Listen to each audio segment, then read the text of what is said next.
ओम शांति।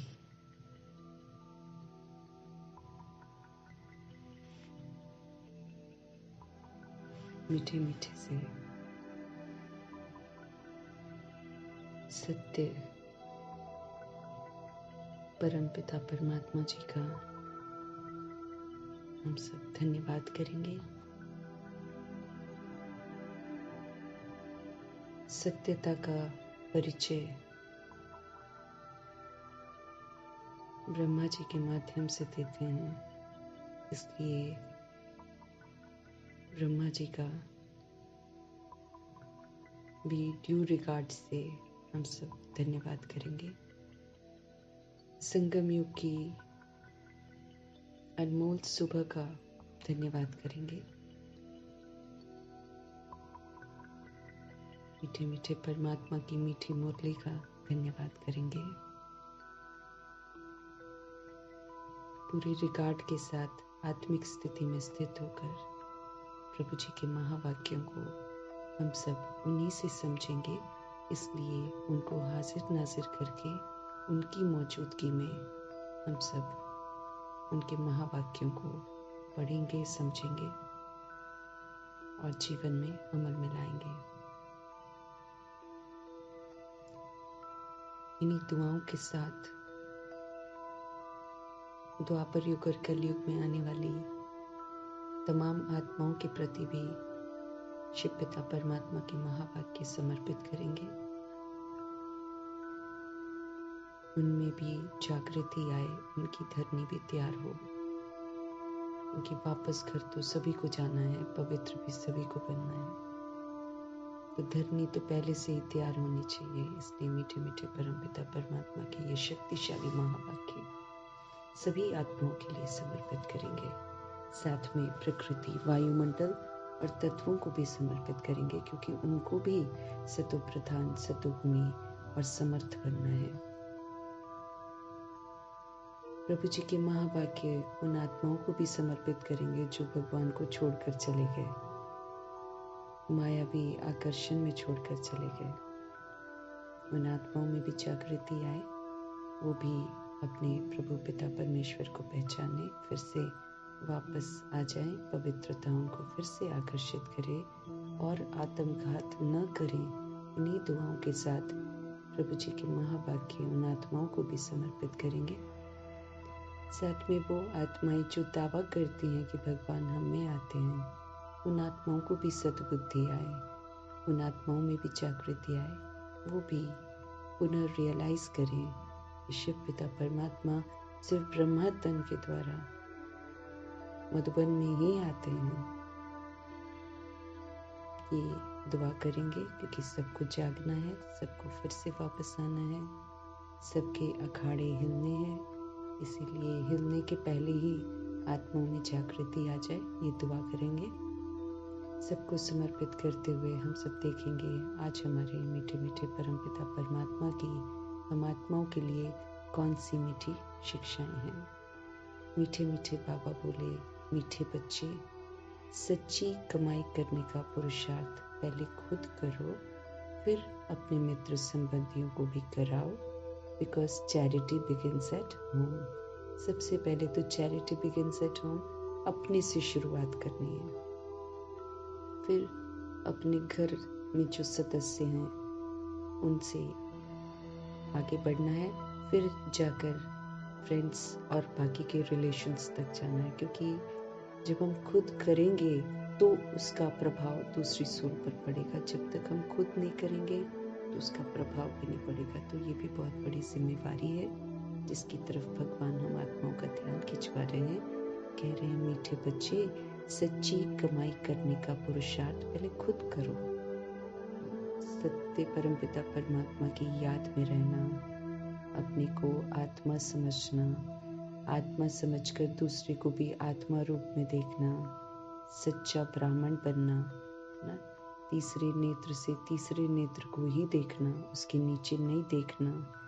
ये सारी चीजें जो है, इससे हमारी सच्ची कमाई होती है, क्योंकि इसी से हम भगवान की तरह विश्व कल्याणकारी बन सकते हैं, शुभ भावना शुभकामनाधारी बन सकते हैं, और परोपकारी बन सकते हैं, अदरवाइज तो नहीं बन सकते हैं। इसीलिए सच्ची जो कमाई है, जो बाबा विधियाँ बताते हैं सच्ची कमाई करने की, वो विधियाँ पहले खुद अपनानी है, पुरुषार्थ पहले खुद करना है, फिर अपने फ्रेंड्स को, रिलेटिव्स को ये वाली सच्ची कमाई कराने का संदेश देना है। क्योंकि प्रभु जी कहते हैं चैरिटी बिगिंस एट होम। पहले खुद रियलाइजेशन होना कि हम आत्मा है। जब हम आत्मा है समझकर उठे बैठेंगे, चलेंगे, बात करेंगे, स्वधर्म को यूज़ करेंगे, तभी तो हम दूसरी सोल्स को भी कह पाएंगे। नहीं तो हमारे कहने से किसी को टचिंग नहीं होएगा, है ना। वो सोल्स जागृत, फ्रेंड्स, रिलेटिव्स जागृत नहीं होंगे जब तक वो हमको नहीं देखेंगे कि हम सच्ची कमाई कर रहे हैं। जब तक वो हम में बदलाव नहीं देखेंगे, तब तक वो नहीं सुनेंगे। इसलिए प्रभु जी पहले ही सावधान कर रहे हैं कि आप पहले खुद करो, फिर अपने मित्र संबंधियों को कराओ। हमेशा याद रखो, चैरिटी बिगिंस एट होम। पहले खुद से शुरुआत करनी है, फिर घर के सदस्यों से शुरुआत करनी है, फिर बाहर जाना है। तो सच्ची कमाई, याद में रहने की कमाई, एक निराकार परमपिता परमात्मा को, खुद को निराकार आत्मा समझकर उनसे कनेक्ट होकर याद करना है। फिर साथ में जो भी बाबा हमको सत्यता और दिव्यता की सभ्यता सिखाते हैं, पहले तो हमको खुद सीखनी है, पहले खुद ये वाली कमाई करनी है, फिर जाकर हम दूसरी सोल्स को करा सकते हैं। प्रश्न है, सुख अथवा चैन प्राप्त करने की विधि क्या है? संगम युग में समय मिलता है सुख और चैन प्राप्त करने का, क्योंकि कलयुग में तो हमको सुख भी नहीं है, हमको चैन भी नहीं है। सुख जो सच्चा सुख है वो तो नहीं है, जो टेम्पररी सुख होता है साधनों को अपनाकर ना, या फिर अपनी जो लाइफ है जैसे चलती है कलयुगी रीति से। जब वो कलयुगी रीति से चलती है, थोड़ी देर की खुशी होती है, फिर से गम शुरू हो जाते हैं। अब भिखारी हथियाला बांधते हैं, थोड़ी देर के लिए खुशियां मनाते हैं, लेकिन फिर गम में तो घुस ही जाते हैं सारे के सारे। तो सुख अथवा चैन पहले विस्तार करते हैं परिवार का, फिर परिवार वालों से ही धक्के खाते हैं, फिर होश आता है, लेकिन जाल किसने बिछाया? खुद ही तो बिछाया ना। तो हम दुख ही खरीदते हैं कलयुग की रीति रस्मों को अपनाकर। अब प्रभु जी बता रहे हैं सुख, सच्चा सुख अथवा चैन प्राप्त कैसे कर सकते हैं, उसकी विधि क्या है? उत्तर है पवित्रता, कि पवित्रता ही सुख और शांति की जननी है। जब तक ये हमारी जिंदगी में नहीं है, तब तक हम सुख और चैन से रह ही नहीं सकते हैं। और पवित्रता अति गुह्य है। सिर्फ ब्रह्मचर्य नहीं, लेकिन साथ साथ ब्रह्मचारी भी होना चाहिए। सबसे पहले तो सच्चा ब्राह्मण बनना है। सबसे पहले तो तीसरा नेत्र जो मिला है, उस समझ के नेत्र से ही दूसरे को भी देखना है, शरीर को देखना बंद करना है। दैट इज प्योरिटी ना। तो प्योरिटी, बॉडी को देखने से तो इम्प्योरिटी रहेगा, तो भगवान फिर सुख और चैन नहीं मिल सकता है। तो ये समय है प्रभु की मौजूदगी में सुख और चैन कमाने का, कि अभी कमाएंगे तो मिलेगा, बिना कमाए ये हमको नहीं मिलेगा। ये तो प्रभु जी का बनेंगे, प्रभु जी का कहना मानेंगे, तो हम सुख और शांति के पात्र बनेंगे। चैन नहीं है लोगों को, है ना। हम आत्माएं भी बड़ी बेचैन थी। अभी भी जब तक हम पूरा प्योर नहीं बनते हैं, तब तक हम पूरा चैन से थोड़ी रह सकते हैं। कभी भी श्रीमत के विपरीत जब हम चलते हैं या देह के भान में आते हैं, देह के अभिमान में आते हैं, हम बेचैन हो जाते हैं। सुख की प्राप्ति थोड़ी होती है, सच्चा सुख जिससे बड़ा सुकून मिले, राहत मिले, वो वाला सुख तो विधि है उसको अपनाने की। तो बाबा कहते हैं उत्तर है पवित्रता। जहाँ पवित्रता है वहीं पर सुख और चैन है। बाप पवित्र दुनिया सतयुग की स्थापना करते हैं, वहां विकार होता ही नहीं है। देह अभिमान नहीं होता, देह का भान नहीं होता, काम विकार नहीं होता, किसी तरह की कामनाएं नहीं होती हैं, क्रोध का पूरा परिवार बिल्कुल नहीं होता है, अंश वंश कुछ नहीं होता है, लोभ होता ही नहीं है, मोह होता ही नहीं है, अहंकार होता ही नहीं है। ऐसा है वो सतयुग।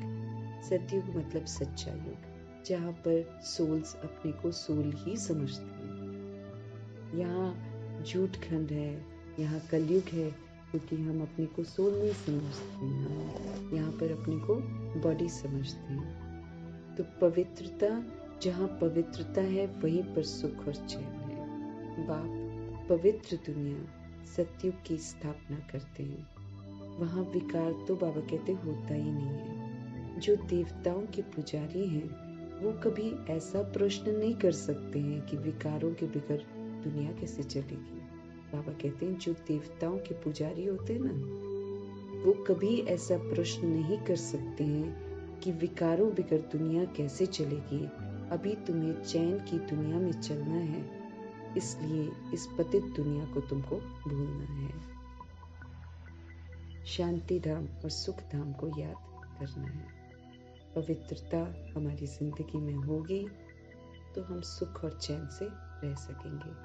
वो जो सुख और चैन पवित्रता से आता है उसकी अनुभूति अभी संगम युग में कर सकते हैं, क्योंकि इस समय हमको मालूम है कि दुख और बेचैनी क्या है। तो दुख और बेचैनी का अनुभव करने वाली आत्माएं ही अनुभव कर सकती हैं कि सुख और चैन क्या होता है, और वो हम तब कर सकते हैं जब हम पवित्रता को अपनी जिंदगी में शामिल करते हैं। तो जहाँ पवित्रता है वहीं पर सुख और चैन है। हमारे शिव पिता परमात्मा पवित्र दुनिया सतयुग की स्थापना भी कर रहे हैं। एक सच्चा युग है जिसकी स्थापना कर रहे हैं। वहाँ विकार नहीं होते, बाबा कहे एक भी विकार नहीं होता है। जो देवताओं के पुजारी हैं, हम सभी आत्माएं ही तो देवताओं के पुजारी बन जाते हैं ना, वो कभी ऐसा प्रश्न नहीं कर सकते हैं कि विकारों के बगैर दुनिया कैसे चलेगी। अभी तुम्हें चैन की दुनिया में चलना है, इसलिए ये जो पतित दुनिया है इसको तुमको भूलना है। और अब तुमको याद किसको करना है? तुमको शांति धाम को याद करना है, क्योंकि शांति धाम को याद करेंगे तो हम निर्भय बनेंगे, निर्वैर बनेंगे और निराकारी बनेंगे। सारा जितना बंधन है उससे मुक्त बनेंगे, क्योंकि सोल तो वहाँ पर बिल्कुल निर्बंधन है। न देह है, न देह का भान है, न देह का अभिमान है, न कोई कमी कमजोरी है। बिल्कुल फ्री, स्वतंत्र ज्योति बिंदु आत्मा है। तो ऐसा ज्योति बिंदु हमको बनना है। तो इसलिए हमको शांति धाम को याद जरूर करना है, क्योंकि फिर उसके लायक भी तो बनना है। वो स्वीट साइलेंस होम है, तो स्वीट साइलेंस होम में जाने के लिए यहीं पर स्वीट साइलेंस को अपनाना है। धीरे धीरे शिव बाबा की याद में रहकर साइलेंस में चले जाना है। साइलेंस के संकल्प से दूसरी सोल्स को हील करना है, क्योंकि आत्माओं में अब शक्ति नहीं है सुनने की, क्योंकि गलत गलत काम करते तो हम शक्तिहीन हो जाते हैं। तो ऐसे समय में भगवान कहते हैं साइलेंस की शक्ति को यूज करो, शुभ भावना शुभ कामना यूज करो, दुआएं यूज करो, शुभ संकल्प यूज करो। इससे दूसरी सोच को हम सशक्त बना सकते हैं। तो भगवान जी हमको समझते रहे कि अब आप शांति धाम को याद करो। ये जो पतित दुनिया है ये तो खत्म होने वाली है, इसको मत देखो। इसको देखेंगे तो हम हमेशा बेचैन रहेंगे, हम दुखी रहेंगे, क्योंकि ये परिवर्तनशील है और ये विनाशी भी है। तो जो चीज़ों को हम अपना कहते हैं वो सारी विनाश हो जाती हैं, जो चीज़ों को हम अपना समझते हैं वो सारी परिवर्तन भी होती रहती है। आज ऐसी है तो कल वैसी है, सेम तो रहेगी नहीं। इसीलिए इन सारी जो मृग तृष्णाएं हैं इससे हमको बाहर आना है, पतित दुनिया को भूलना है और हमको शांति धाम को याद करना है। शांति धाम, परम धाम, निर्वाण धाम, मुक्ति धाम, तो जैसे इसके नाम है वैसे ही हमको बनते जाना। वाणी से परे रहना है, मुक्त अवस्था में रहना है, हमारा कुछ भी नहीं है ना। तो ऐसा सोल बनना है। साथ में फिर हमको सुख धाम को भी याद करना है, क्योंकि बाबा कहते शांति धाम में जाकर वहीं पर नहीं रह जाते हैं, वापस फिर सृष्टि पर आते हैं, क्योंकि ड्रामा फिर से शुरू होता है। अनादि आत्मा, अविनाशी आत्मा जो भी करती है वो अविनाशी हो जाता है। तो एक कल्प के बाद वो वापस घर जाती है, लेकिन वापस घर जाकर उसके अंदर तो रिकॉर्डिंग होती है। अब उसने सत्यु की रिकॉर्डिंग करी होती है तो सचखंड में आ जाती है। अब मम्मा बाबा ने 111 की रिकॉर्डिंग करी है तो वो 111 में आ जाएंगे। और फिर ऐसे ही कोई एक जन्म पीछे, फिर कोई 2 जन्म पीछे, ऐसे नंबरवार पुरुषार्थ अनुसार आएंगे। तो सुख धाम की जो सुख धाम में आना है तो फिर हमको सुख धाम जैसा भी तो बनना पड़ेगा ना। पुनः हमको बेदाग बनना है, फ्लॉलेस बनना है। हमारे अंदर जितनी भी कमी कमजोरियां हैं उन सबको बिल्कुल ख़त्म करके बेदाग बनना है। उसको 16 कलर संपूर्ण कहते हैं, परफेक्ट कहते हैं बाबा। और फिर सारे गुण जितने बाबा बताते हैं वो सारे गुण यूज़ करने हैं और विपरीत परिस्थितियों में यूज़ करने हैं, ऑपोजिशन करने वाली आत्माओं के साथ यूज़ करने हैं, बुरा करने वाली आत्माओं के साथ यूज़ करने हैं, तब जाकर हम संपन्न बनेंगे। हमारे व्यवहार में गुण होने चाहिए। जो दिव्यता है, जो 36 गुण है, उसके अतिरिक्त भी बाबा ने बहुत सारे गुण सिखा रखे हैं। उस सारे गुणों को हमको व्यवहार में लाना है, सारे सभी सोल्स के प्रति। अब उसमें हम ये नहीं कह सकते हैं जैसे पहले हम जैसे के साथ तैसा करते थे, अब हम जैसे के साथ तैसा नहीं कर सकते। कोई जैसा भी हो, हमको भगवान ने समझ दी है कि ऐसे व्यवहार करना, मतलब सत्यता से और दिव्यता से व्यवहार करना, वो चाहे कुछ भी करे, तब जाकर हम सुखधाम के लायक बनेंगे। सारे गुणों को सभी के साथ यूज करना है। फिर विकार जो हमारे अंदर हैं, वो बीमारी बाबा ने बोला सारी उथल खाएगी, बाहर निकलेगी, लेकिन हमको उसको विकार को यूज नहीं करना है। तो हमको क्या बनना है? संपूर्ण निर्विकारी बनना है। फिर हमको मर्यादाएं, बाबा ने मर्यादाओं की लकीर खींच कर दी है, उसी मर्यादाओं की लकीर के अंदर हमको रहना है। तो वो जो मर्यादाओं की लकीर के अंदर रहते हैं, वही सब पुरुषों में उत्तम पुरुष बनते हैं, पुरुषोत्तम बनते हैं। तो जो बनते हैं उनको फिर मर्यादा पुरुषोत्तम का टाइटल मिलता है। फिर संपूर्ण अहिंसक बनना है। अब हिंसाएं हमारे अंदर स्थूल वाली नहीं, लेकिन सूक्ष्म हिंसाएं हैं। ईर्ष्या कर लेना, द्वेष कर लेना, आलस्य कर लेना, सुस्ती कर लेना, ये सारी हिंसाएं हैं जो हम करते हैं और अपने साथ करते हैं। हिंसा ये ना, जो भी हम करते दूसरों के साथ हैं, लेकिन होती हमारे साथ है, हमारा ही नुकसान होता है। तो हमको संपूर्ण अहिंसक भी बनना है। तो जब तक हम शांति धाम और सुख धाम को याद नहीं करेंगे, तब तक हम कैसे वहां पर जाएंगे? अब जैसे शांति धाम में जाना है तो हमको मुक्त अवस्था का अनुभव करना है, और अगर हमको सुख धाम में जाना है तो हमको जीवन मुक्त अवस्था में जाना है। तो जीवन मुक्त अवस्था में जाने के लिए भगवान कहते हैं ट्रस्टी बनकर पाठ बजाओ, सेवाधारी बनकर पाठ बजाओ। और फिर जब आप पाठ बजाते हैं तो आप सत्यता को यूज करो, आप दिव्यता को यूज करो। तो जब आप ऐसा करेंगे तो आपके पुराने बंधन जो हैं वो सारे कटते जाएंगे, स्वभाव संस्कार सभी बदलता जाएगा, आप क्वालिफाई कर लोगे। 5 तरह की क्वालिफिकेशन में हमको क्वालिफाई करना है, तब हम सुखधाम में जाएंगे। ऐसे नहीं जाएंगे। और बिल्कुल संपूर्ण, एकदम परफेक्ट, पूरा मून बनना है ना। तो जैसे ब्रह्मा जी पूरा मून बने हैं, ऐसे हमको भी बनना है। जितनी भी हमारे अंदर त्रुटियां हैं उनसे हमें खुद को मुक्त करना है। मीठे मीठे परमपिता परमात्मा हम आत्माओं को समझ देते हैं कि सुख और चैन प्राप्त अगर करना है तो पवित्रता को अपनाना है। जहाँ पवित्रता है वहीं पर सुख भी है, वहीं पर चैन भी है। हमारे शिव पिता परमात्मा इस समय पवित्र दुनिया सतयुग की स्थापना कर रहे हैं। वहाँ विकार बिल्कुल नहीं होता है, तो हमको सारे विकार छोड़ने हैं।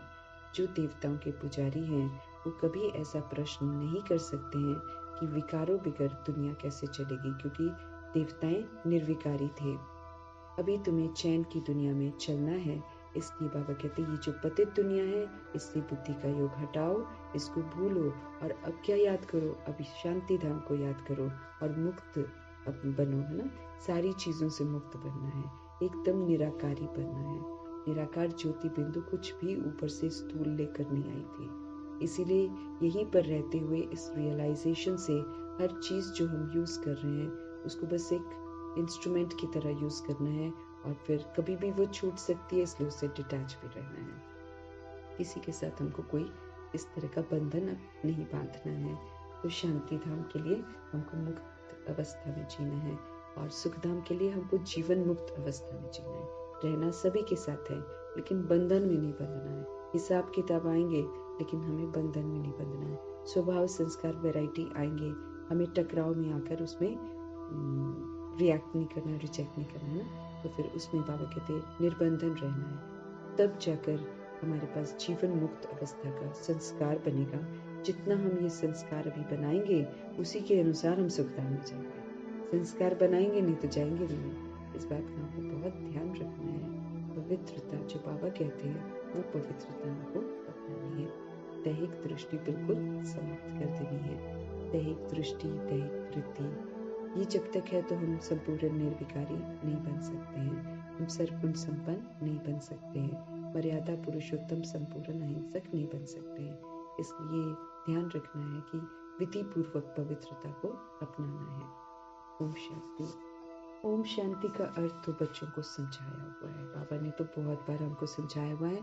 ओम शांति मतलब अपनी वो स्वरूप, अपनी स्थिति में स्थित हो जाना है कि मैं आत्मा शांत स्वरूप हूँ। क्यों तो हम बोलते हैं ओम शांति, लेकिन बाबा ये चाहते हैं कि स्मृतियों के साथ ओम शांति बोलो, रियलाइजेशन के साथ ओम शांति बोलो, क्योंकि जब आप ओम शांति बोलते हो तो आप अपना परिचय देते हो और दूसरे सोल का भी परिचय देते हो कि आप भी शांत स्वरूप आत्मा हो, आप भी निराकारी हो। ओम शांति मीन्स मैं शांत स्वरूप आत्मा हूँ, शांति के सागर परमपिता परमात्मा की संतान हूँ और मैं शांति धाम की रहने वाली हूँ। ये बाबा कहते हैं एक्यूरेट परिचय है जो ओम शांति बोलते समय हमारे अंदर रचा हुआ होना चाहिए, रियलाइजेशन होनी चाहिए। रियलाइजेशन से दूसरे सोल को ओम शांति कहकर उसको भी परिचय देना है। तो भगवान जी कह रहे हैं ओम शांति का अर्थ तो बच्चों को समझाया हुआ है।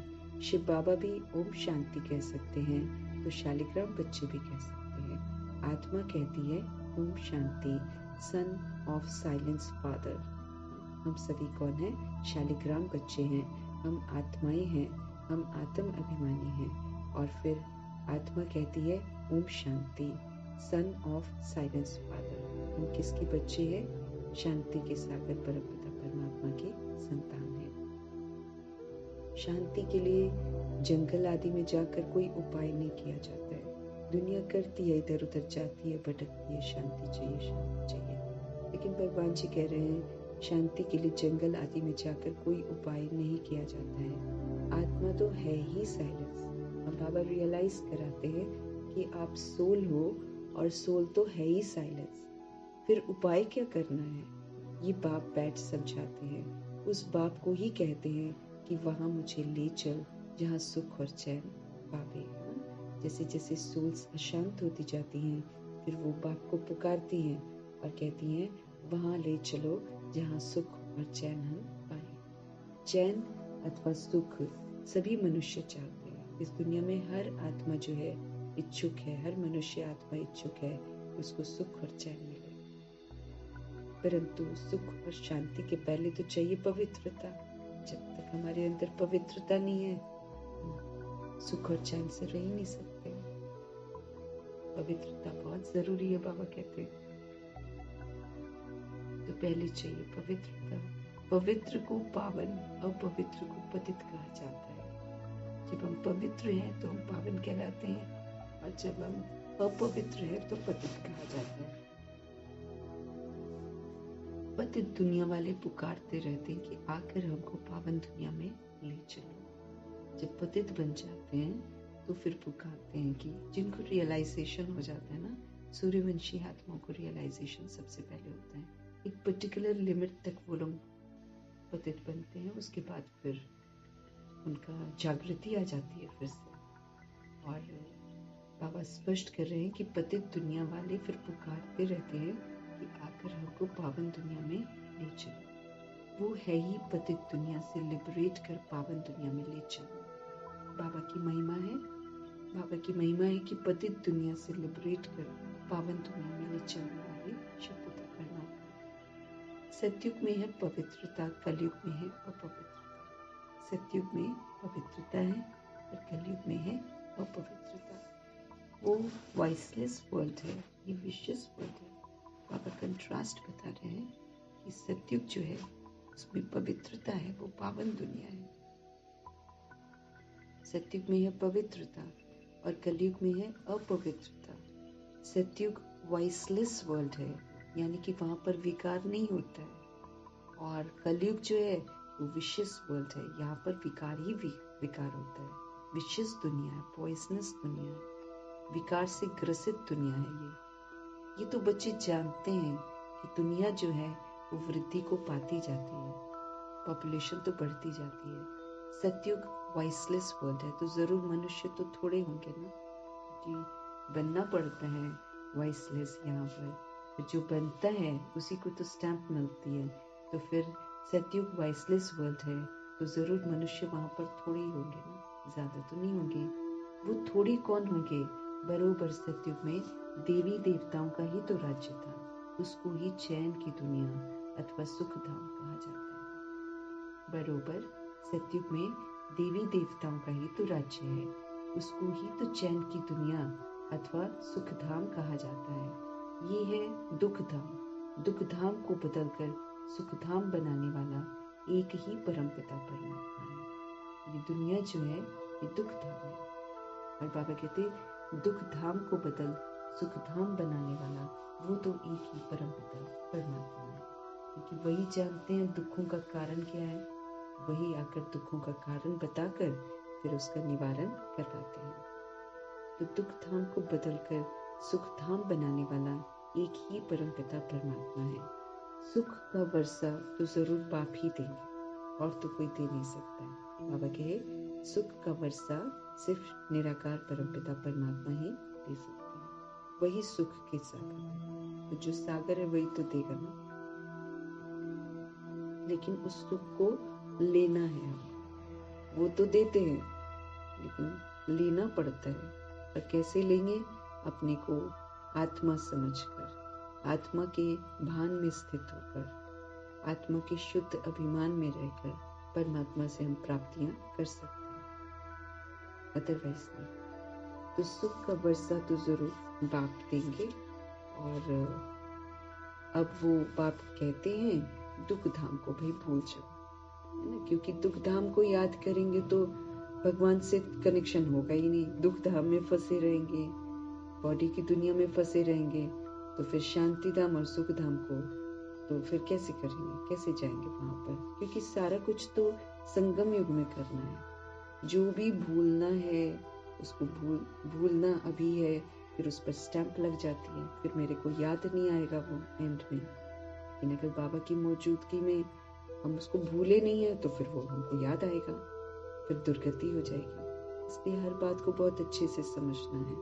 मीठे मीठे परमपिता परमात्मा कहते हैं ये जो दुख धाम है ना, इसको आप भूल जाओ, इसको मत याद करो, इसकी जो रीति रस्म है उसके अनुसार मत चलो, अब ईश्वरीय मत पर चलो। दुख धाम में सब देह को देखते हैं, और देह की कमी कमजोरियां तो सब में आ गई हैं, क्योंकि विकारी देह ना, इसमें कमी कमजोरियां आ गई हैं। तो दुख धाम में तो सब कमी कमजोरियों को देखकर दुख देते हैं, तो देखना ही नहीं है ना। इसलिए बाबा कहते दुख धाम को आप भूल जाओ, शांति धाम और सुख धाम को अब आप याद करो। इसी को तो मन मना भाव कहा जाता है। क्या करना है? शांति धाम को और सुख धाम को याद करना है। इसको बाबा मन मना भाव कहते हैं। मन को प्रभु में लगाना है। बाप आकर बच्चों को सुख धाम का साक्षात्कार कराते हैं। हमारे शिव पिता परमात्मा आकर बच्चों को सुख धाम का साक्षात्कार कराते हैं, दुख धाम का विनाश कराकर शांति धाम में ले जाते हैं। सुख धाम दिखाते हैं कैसा सुख धाम है, साक्षात्कार कराते हैं, फिर दुख धाम का विनाश करा के शांति धाम में लेकर जाते हैं।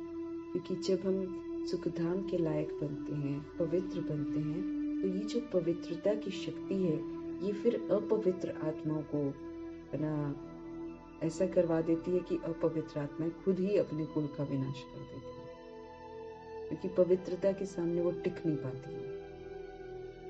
तो बाबा आखिर बच्चों को सुख धाम का साक्षात्कार कराते हैं, दुख धाम का विनाश कराकर शांति धाम में लेकर जाते हैं। इस चक्र को समझना है अच्छे से। 84 जन्म लेने पड़ते हैं। जो पहले सुख धाम में आते हैं उन्हों के 84 जन्म सिर्फ इतनी बातें याद करने से भी बच्चे जो हैं सुख धाम के मालिक बन सकते हैं। याद रखेंगे ना 84 जन्मों का चक्र, कि कैसे ये चक्र चलता है और ये चक्र फिर घूमता है। जो इस चक्र को अच्छे से समझ जाता है वो फिर संगम युग में इस बात को समझ जाता है कि दुख धाम तो खत्म होने वाला है, उससे तो हम गिरे हैं, तो उसको नहीं देखना है। अब जो श्रीमत कहती है उसको हमको करना है। तो जो पहले सुख धाम में आते हैं उन्हों के 84 जन्म होते हैं। सिर्फ इतनी बात भी अगर आत्मा याद रखे तो फिर बच्चे सुख धाम का मालिक बन सकते हैं, क्योंकि फिर वो गिरा हुआ काम नहीं करेंगे, जिससे वो गिरकर कलयुगी बने हैं, वो गिरावट वाले कर्मों को छोड़ देंगे और फिर जो अच्छे कर्म है ना, जो चढ़ाई करने वाले कर्म है वो करेंगे। वही फिर बाबा कहते हैं सुख धाम के मालिक बन सकते हैं, जो 84 के चक्र को अच्छी तरह समझते हैं। बाबा कहते हैं बच्चे शांति धाम को याद करो और फिर वर्षे को अर्थात सुख धाम को याद करो। आप शांति धाम को याद करो बाबा कहते हैं, और फिर वर्षा भी याद करो, क्योंकि सुख धाम का वर्षा भी तो मिलता है। तो आपको मुक्त भी होना है और आपको दोबारा जिंदगी में आने के लिए, ड्रामा में आने के लिए आपको जीवन मुक्त भी बनना है। अभी प्रैक्टिकल में शिव बाबा से समझ लेकर दोनों चीजों का सबूत यहाँ पर देना है, मुक्ति का भी और जीवन मुक्ति का भी। यहीं पर रहते सबूत देना, और वो भी बाबा कहते 1 या 2 बार का नहीं, बहुत का लंबा पीरियड तक हमको इसका सबूत देना है। उसमें फिर बाबा बोले कि दुनिया जैसी है वैसी रहेगी, परिस्थितियां भी आएंगी, पोजीशन भी आएगा, सब कुछ आएगा, कुछ नहीं बदलेगा। आप बदलो, इसी में रहकर आप अपनी मुक्त अवस्था बनाओ, क्योंकि शांति धाम में आप मुक्त थे, वाणी से परे थे, आप पवित्र थे। आप वैसा अभी बनो। तो मुक्ति धाम का मुक्ति भी हमको अनुभव करना है, और फिर जीवन मुक्ति धाम में आने के लिए फिर बाबा कहते जीवन मुक्त अवस्था भी बनो। ट्रस्टी बनो, सेवाधारी बनो, सभी को प्रभु की अमानत समझो, सबके साथ सत्यता और दिव्यता का व्यवहार करो। इसी विधि से हम निर्बंधन बनेंगे, और इसी विधि से हम सबको सुख देकर और सारी दिव्यता और सत्यता का सहयोग देकर अपने कर्म बंधनों से खुद भी मुक्त होंगे, उनको भी मुक्त कर देंगे। तो सबके साथ रहते हुए बंधनों से मुक्त अवस्था जैसे ब्रह्मा जी ने जी है, कल के वरदान में बताया कि हर तरह के बंधन से मुक्त आत्मा रही है वो, न किसी के स्वभाव संस्कार के साथ टक्कर खाई है उन्होंने, और जो भी हिसाब किताब आए हैं उसको साइलेंस में चुप तो कर दिया, कोई शिकवा कोई शिकायत नहीं किया। तो इस विधि से चुप तो किया ना, हमको भी वैसे ही बोल रहे हैं कि फॉलो फादर करो और याद करो ना। शांति धाम को याद करेंगे तभी तो वहां जाने के लायक बनेंगे।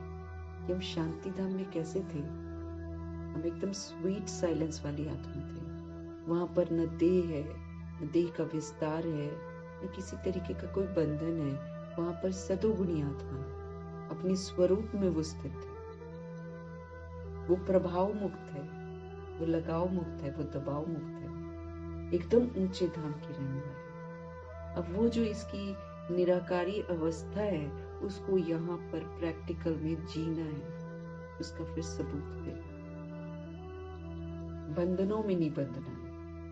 अब देह का विस्तार, देह का भान, इसको छोड़ते जाना। ये जो परतें हमने द्वापर युग से अपने ऊपर चढ़ा ली हैं कि मैं ये हूँ, मैं ये हूँ, उससे हमको छूटना है, उससे हमको बाहर आना है। इन बातों को बड़ा ध्यान रखना है। बाबा कहते हैं बिना ध्यान रखे तो होगा नहीं ना। मीठे मीठे परमपिता परमात्मा हम आत्मा को समझते रहे। भाई याद करो, याद करोगे तो वैसा बनोगे ना, याद ही नहीं करेंगे फिर तो नहीं बनेंगे आप। तो ऐसा मुक्त जैसा शांति धाम में है वैसा वर्ल्ड की हर आत्मा को बनना ही पड़ेगा, क्योंकि जब तक वो मुक्त है नहीं वो उड़ेगी नहीं, और उड़ना भी सबको है, जाना भी सबको है। भगवान हमको विधि पूर्वक ऐसा बना रहे हैं, तुम श्रीमत पर चलकर ऐसे बनो। जो नहीं बनते हैं उनको फिर ड्रामा बनाता है, वो फिर सजाओं को अपनाता है, वो उनकी विधि है इस सजाओं के द्वारा। मुक्त तो सभी को होना है, चाहे हम जितना मर्जी इसके बंधन में बंधे रहें, हमको इससे मुक्त तो होना ही पड़ेगा। तो हमारे शिव बाबा कहते हैं बच्चे शांति धाम को याद करो, ताकि वैसी मुक्त अवस्था हम यहाँ पर बनाएं। मेहनत है इसमें, वरना ऊपर से तो हम कुछ लेकर नहीं आए थे। अब नीचे से जब हम ऊपर जाएंगे तब भी हम कुछ लेकर नहीं जाएंगे। इसीलिए पहले ही समझ से उसको बुद्धि से छोड़ना है। जैसे ब्रह्मा जी ने क्या कहा, एंड में भी मुझे तो छोड़ना ही पड़ेगा ना सब कुछ, तो क्यों ना मैं पहले से ही छोड़ दूं। उन्होंने पहले दिन से ही छोड़ दिया सारा कुछ। ऐसे ही हमको भी बुद्धि से सब कुछ छोड़ना। उन्होंने तो स्थूल रूप में भी छोड़ दिया था सारा कुछ, धन दौलत सारा छोड़ दिया था ना। हमको तो बाबा वैसा भी नहीं बोलता, बस खाली ये बोलते हैं आप ट्रस्टी बनकर इसको यूज करो, इसको अपना मत समझो। इसमें जो तुम्हारा ममत्व आ गया है, उस ममत्व से खुद को मुक्त करो, क्योंकि ये जो ममत्व है ये तुमको गंदा बनाता है, ये तुमको बंधनों में बांधता है।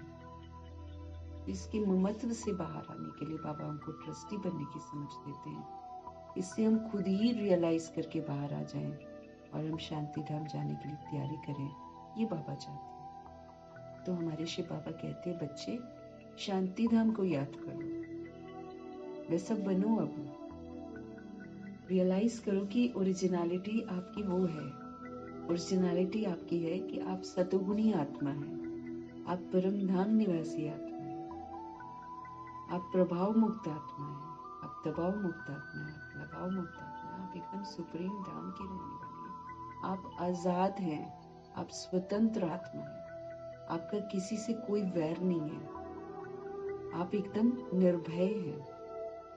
ये सारी जो विशेषताएं हैं वो हमको यहाँ पर प्रैक्टिकल में धारण करनी है।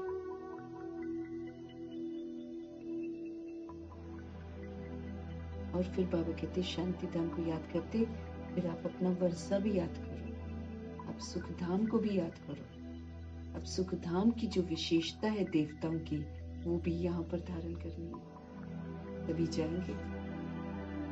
बहुत काल का सबूत देंगे तभी जाएंगे।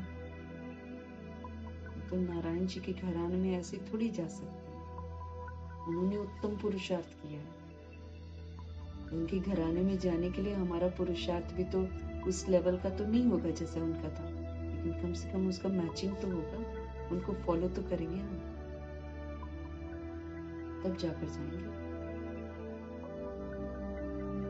इसलिए हमको याद करना है। दुख धाम से तो बुद्धि का योग हटा देना, क्योंकि ये तो खत्म होने वाला है। ये तो इसमें बेचैनी है, इसमें दुख है। अगर हमने बाबा के रहते हुए सुख धाम और शांति धाम का जो आचरण है वो अपनाया नहीं और स्टैंप लगवाया नहीं, तो हम तो मुसीबत में फंस जाएंगे, क्योंकि फिर तो दुख धाम का सेक लगेगा बहुत जबरदस्त। तो सर्व तरह की अधीनता से हमको मुक्त होना। तो हमारे शिव बाबा कहते हैं, बच्चे शांति धाम को याद करो और फिर वर्षे को अर्थात सुख धाम को याद करो। याद करना मीन्स फिर जो वहां की विशेषताएं हैं उसको धारण करो। पहले पहले तुम शांति धाम में जाते हो तो अपने को शांति धाम ब्रह्मांड का मालिक समझो। स्मृतियां वापस लानी है ना, हम तो विस्मृत हो गए। हम तो दुख धाम में जो जगह बनाते हैं, जहाँ रहते हैं, उसको हम अपना समझ बैठते हैं, जबकि हर आत्मा जानती है कि वो शरीर छोड़ देगी, उसका कुछ भी नहीं है। उसने कईयों को शरीर छोड़ते हुए देखा है, कोई भी कुछ साथ में लेकर नहीं जाता है। तो ये तो अकाले मृत्यु की दुनिया है, कभी भी किसी को बॉडी छोड़नी पड़ती है। तो बाबा कहते हैं इसको तो भूल जाओ ना, इसको भूलेंगे तो हम अपने लिए दुख और बेचैनी खरीद रहे हैं, जिसका फिर हमको सामना करना पड़ेगा जब विनाश शुरू होगा। तो हमको तो चाहिए सुख और चैन। तो सुख और चैन के लिए फिर हमको श्रीमत पर चलना है, हमको सत्युग को देखना है और हमको अपनी शांति धाम को देखना है। जब हम शांति धाम को देखेंगे तो हम सतोगुणी पाठ बजाकर अपने आप को सब चीजों से मुक्त करेंगे, क्योंकि हर आत्मा को 7 गुणों का सुख चाहिए। तो जब हम 7 गुणों का सुख सभी सोल्स को देंगे तो वो संतुष्ट हो जाएंगे। हम बंधन में बंधे हुए हैं ना, हम बंधन में बंधे हुए हैं। हमने उल्टा पाठ बजाकर बंधन बना लिया सबके साथ। अब भगवान जी कहते हैं सतोगुणी बनकर सारे बंधन मुक्त करो अपने आप को, सर्व बंधनों से मुक्त करो। सभी सोल्स के साथ कैसा व्यवहार करो? सतोगुणी व्यवहार करो, पवित्रता का व्यवहार करो, सुख का व्यवहार करो, शांति का व्यवहार करो, आनंद का व्यवहार करो, शक्ति का व्यवहार करो और समझ का व्यवहार करो, ताकि उनकी भी बेसमझी खत्म हो। जब हम इस विधि से करेंगे, हमारा सारा बंधन खुलता जाएगा, हम निर्वैर और निर्भय बन जाएंगे, उड़ जाएंगे। जब बाबा बोलेंगे उड़ो, रस्सियां बांध रखी हैं हमने अब बाबा कहते रस्सियां खोलो। विधि है सतोगुणी पाठ बजाओ। सतोगुणी पाठ से हम सभी के साथ जो रस्सियां बंधी हुई है ना, वो हमारी रस्सियां खुल जाएंगी।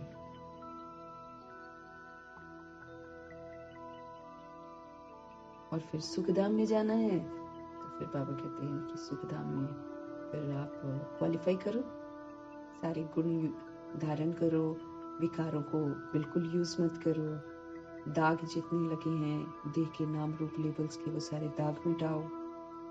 फिर उसके बाद सारी मर्यादाओं में चलो, मर्यादाओं की लकीर के अंदर रहो, किसी भी तरीके की हिंसा मत करो, सबूत दो, बहुत काल का सबूत दो। तो पहले पहले तुम शांति धाम में जाते हो तो अपने को शांति धाम ब्रह्मांड का मालिक समझो। चलते फिरते अपने को वहां का वासी समझेंगे तो ये दुनिया भूलती जाएगी और बाबा से योग लगता जाएगा। जैसे जगदीश भाई कहते हैं, जब तक आप चलते फिरते ये अभ्यास नहीं करते हो कि मैं आत्मा हूँ, मैं ज्योति स्वरूप हूँ, लाइट हूँ, माइट हूँ और शरीरी हूँ, परमधाम निवासी हूँ, शिव बाबा का बच्चा हूँ, जब तक ये लगातार हम चलते फिरते इसका अभ्यास नहीं करेंगे, प्रभु जी के साथ योग लगेगा ही नहीं। तो बाबा भी अभी क्या समझा रहे हैं, चलते फिरते अपने को वहां का वासी समझेंगे, है ना, परमधाम निवासी है ना, शांति धाम के निवासी हैं हम निर्वाण धाम के निवासी हैं। जब तक चलते फिरते अपने को वहां के वासी समझेंगे नहीं समझेंगे तो फिर तब तक तो दुनिया पुरानी याद आती रहेगी।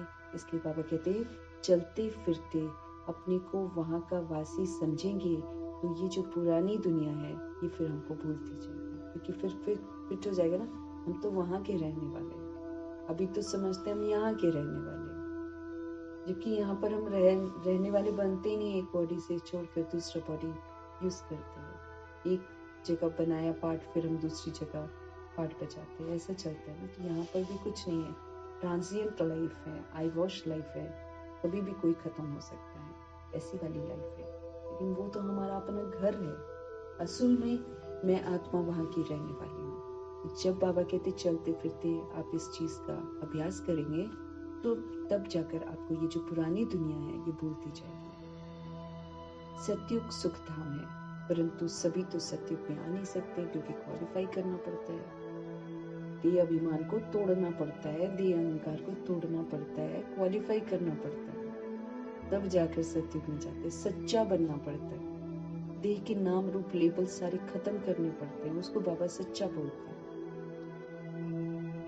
तो सतयुग है सुख धाम, परंतु सभी तो सतयुग में आ नहीं सकते हैं।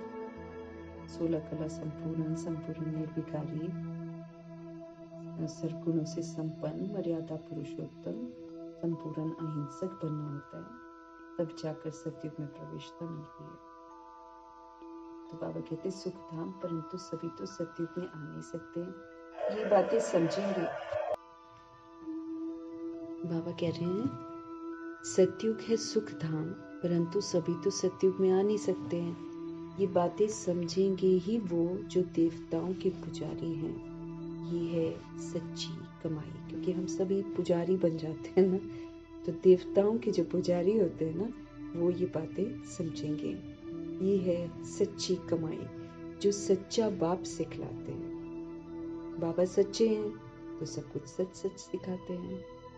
रावण झूठा है, मृग तृष्णा है, इसलिए वो हमें झूठ सिखाता है, वो हमारे अंदर घुस जाता है, देभान दे अभिमान, वो फिर हमको झूठी जिंदगी जीने को मजबूर कर देता है। फिर हम झूठ ही समझने लग जाते हैं, झूठ को सत्य समझ पाते हैं, है ना। हम खुद ही उल्टे काम करते हैं, विकारों में जाते हैं, विकारी हथियाला बांधते हैं, खुद परिवार का विस्तार करते हैं, उसको अपना समझते रहते हैं, लेकिन फिर एक दिन धोखा खाते हैं, छोड़कर चले जाते हैं। फिर रियलाइज करते हैं अरे ये तो झूठ था।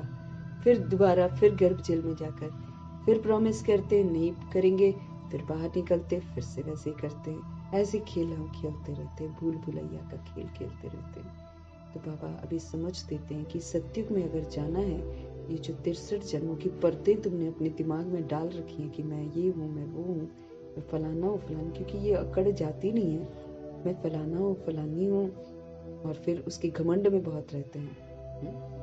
तो बाबा कहते हैं सच्ची कमाई सच्चा बाप सिखाते हैं। अब बाबा हमको सिखाते हैं कि सच्ची कमाई कैसे करते हैं। दुनिया में तो झूठी कमाई है, बाकी सभी है झूठी कमाइयाँ जितनी भी हैं। जो भी दुनिया में करते हैं हम सब झूठ खंड में, वो झूठी कमाइयाँ हैं, उससे कुछ भी प्राप्ति नहीं है, यहीं पर छोड़ जाते हैं। सारा मेहनत करते रहते हैं, दूसरों के पीछे ये करना वो करना, दूसरों को क्या क्या बनाते हैं, दूसरों को भिखारी बनाते हैं। तो भिखारी बनाने की कमाई करते हैं। भिखारी हथियाला बांधा, परिवार का विस्तार किया, विस्तार करने के बाद भिखारी बनाने के लिए पैसा जोड़ा, फिर उनको भी धक्का दिया उसमें, फिर रोते भी लगते रहते हैं, शिकवे शिकायतें खत्म ही नहीं होती हैं। अब शिव पिता परमात्मा हमको सच्ची कमाई करनी सिखा रहे हैं। बाकी बाबा कहते हैं सभी ये झूठी कमाइयाँ, अविनाशी ज्ञान रत्नों की कमाई ही सच्ची कमाई कही जाती है। ये जो ज्ञान रत्न हमको मिलते हैं, जो प्रभु के हैं, जो कि अविनाशी परमपिता परमात्मा देते हैं, इसलिए ये अविनाशी है। ये कभी विनाश होते ही नहीं है। थोड़ा सा भी ले लिया तो उसकी भी प्राप्ति होती है। और आधा कल्प तो देवी देवता के रूप में राज्य करते हैं सुखधाम में, फिर आधा कल्प फिर जड़ चित्र बनते हैं, है ना। विनाश नहीं होता ज्ञान, ज्ञान की जो प्रारब्ध है वो चलती रहती है पूरा कल्प। बाबा कह रहे हैं अविनाशी ज्ञान रत्नों की जो कमाई है, ये जो ज्ञान रत्न बाबा के मिलते हैं, इसको हम जितना यूज करते हैं, जितना हम धारण करते हैं, उतना हम सच्ची कमाई करते हैं। बाकी विनाशी धन दौलत वो तो झूठी कमाई है। वो इंसान कमाता रहता है, काम तो उसके आता ही नहीं है ना। दूसरों के लिए भी करता रहता है, चलो वो पहले तो चलता था कि पीछे छोड़ कर गया तो बाकी लोग उसको यूज कर लेते हैं, लेकिन अब तो ऐसा है कि जितना भी हम इसका विस्तार करते हैं वो ना हमारे काम आने वाला है, तो ना जिनके लिए हम कमा रहे हैं उनके काम आने वाला है। तो इसलिए बाबा कहते हैं ये तो झूठी कमाई होगी ना, विनाशी है ये धन दौलत विनाशी है। ये दफन भी हो सकता है, इसको आग भी लग सकती है।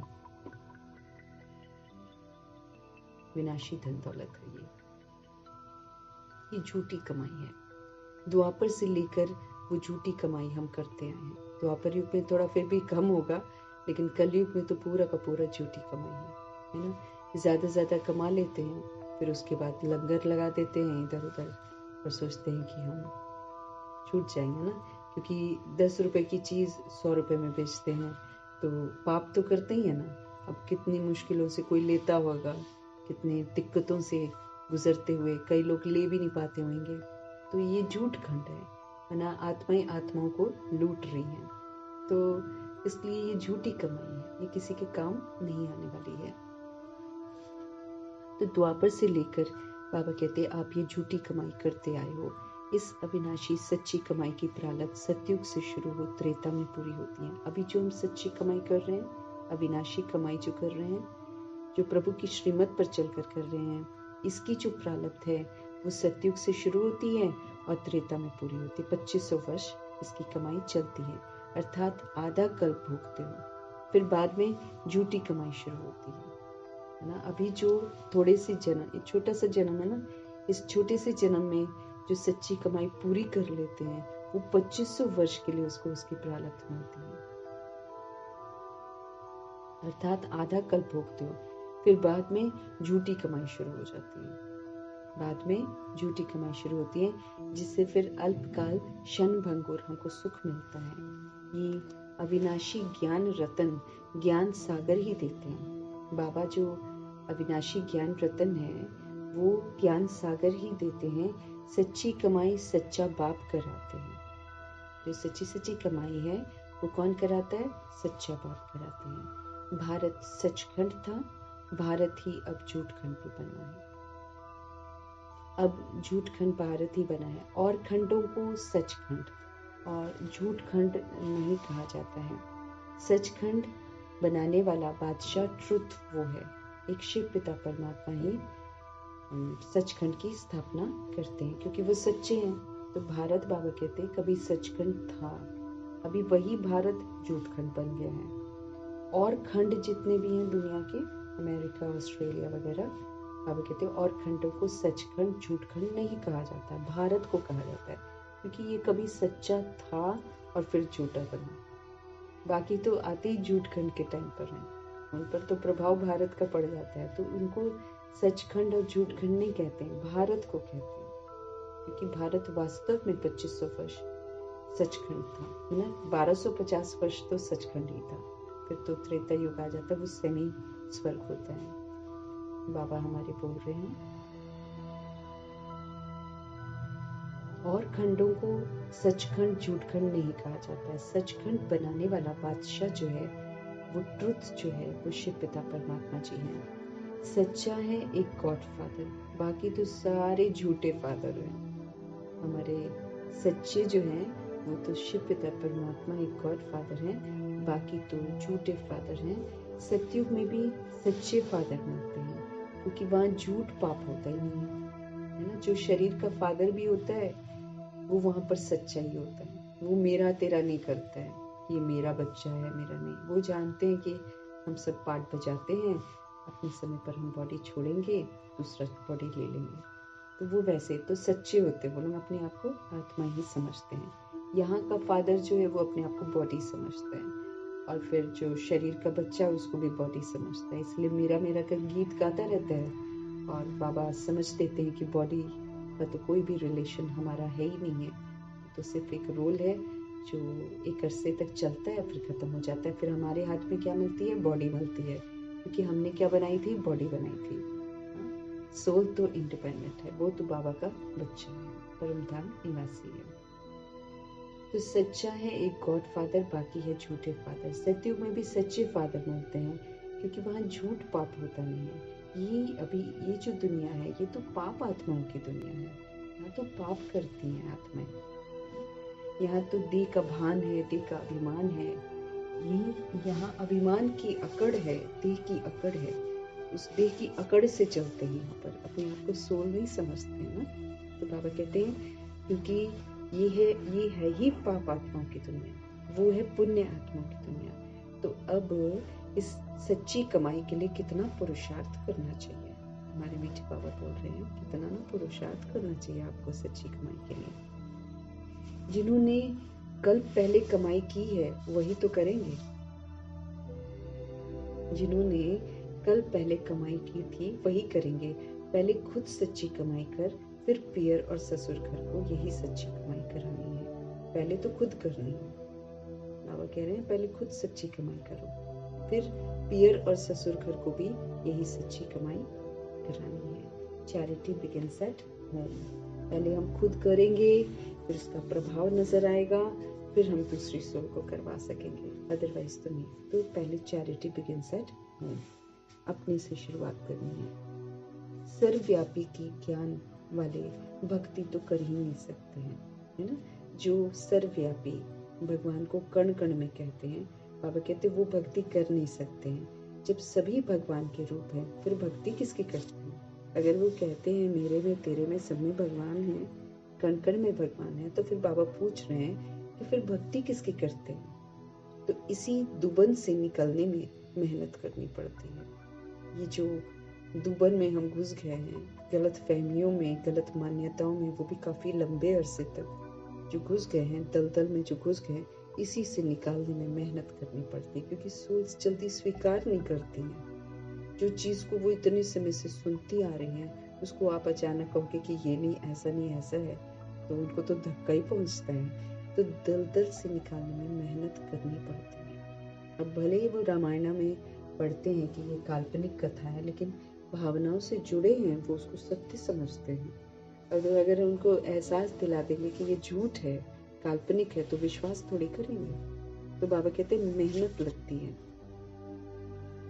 सन्यासी लोग चैरिटी बिगिंस एट होम क्या करेंगे? वो तो घर ही छोड़ देते हैं। पहले तो वो घर बार का समाचार सुनाते ही नहीं है। बोलो क्यों नहीं सुनाते हो? मालूम तो पड़ना चाहिए ना, बतलाने में क्या है? फलाने घर के थे फिर सन्यास धारण किया। तुमसे पूछे तो तुम झट बतला सकते हो। सन्यासियों के फॉलोअर्स तो बहुत हैं। वो फिर अगर बैठ कहें कि भगवान एक है तो सभी उनसे पूछेंगे कि तुमको किसने ये ज्ञान सुनाया? क्योंकि पहले तो वो कुछ और सुनाते हैं सन्यासी, और अचानक वो बोले कि भगवान एक है, तो फिर सभी जो उनके फॉलोअर्स हैं जो उनको सुनते हैं उनसे पूछेंगे ना कि भाई तुमको किसने ये ज्ञान सुनाया? कहीं बीके ने तो फिर सारा उनका धंधा ही खलास हो जाए। क्योंकि ब्रह्मा कुमारी सुनते ही कईयों का दिमाग खराब हो जाता है। तो वो तो बाबा कहे कि सन्यासी अगर बोल बैठे के बाद तो सारे उसको छोड़कर ही चले जाए। उसका जो धंधा है, उसका धंधा ही है ना सन्यास धर्म में, आजकल तो धंधा ही बन गया है, तो फिर उनका धंधा ही खलास हो जाए। ऐसे कौन अपनी इज्जत गवाएगा? तो जो एक उन्होंने अपनी तस्वीर बना रखी होती है तो फिर सत्य बताकर बाबा कहते कौन अपनी इज्जत गवाएगा? क्योंकि लोग उसको बेइज्जत कर देंगे, फिर कोई खाना भी ना दे उनको।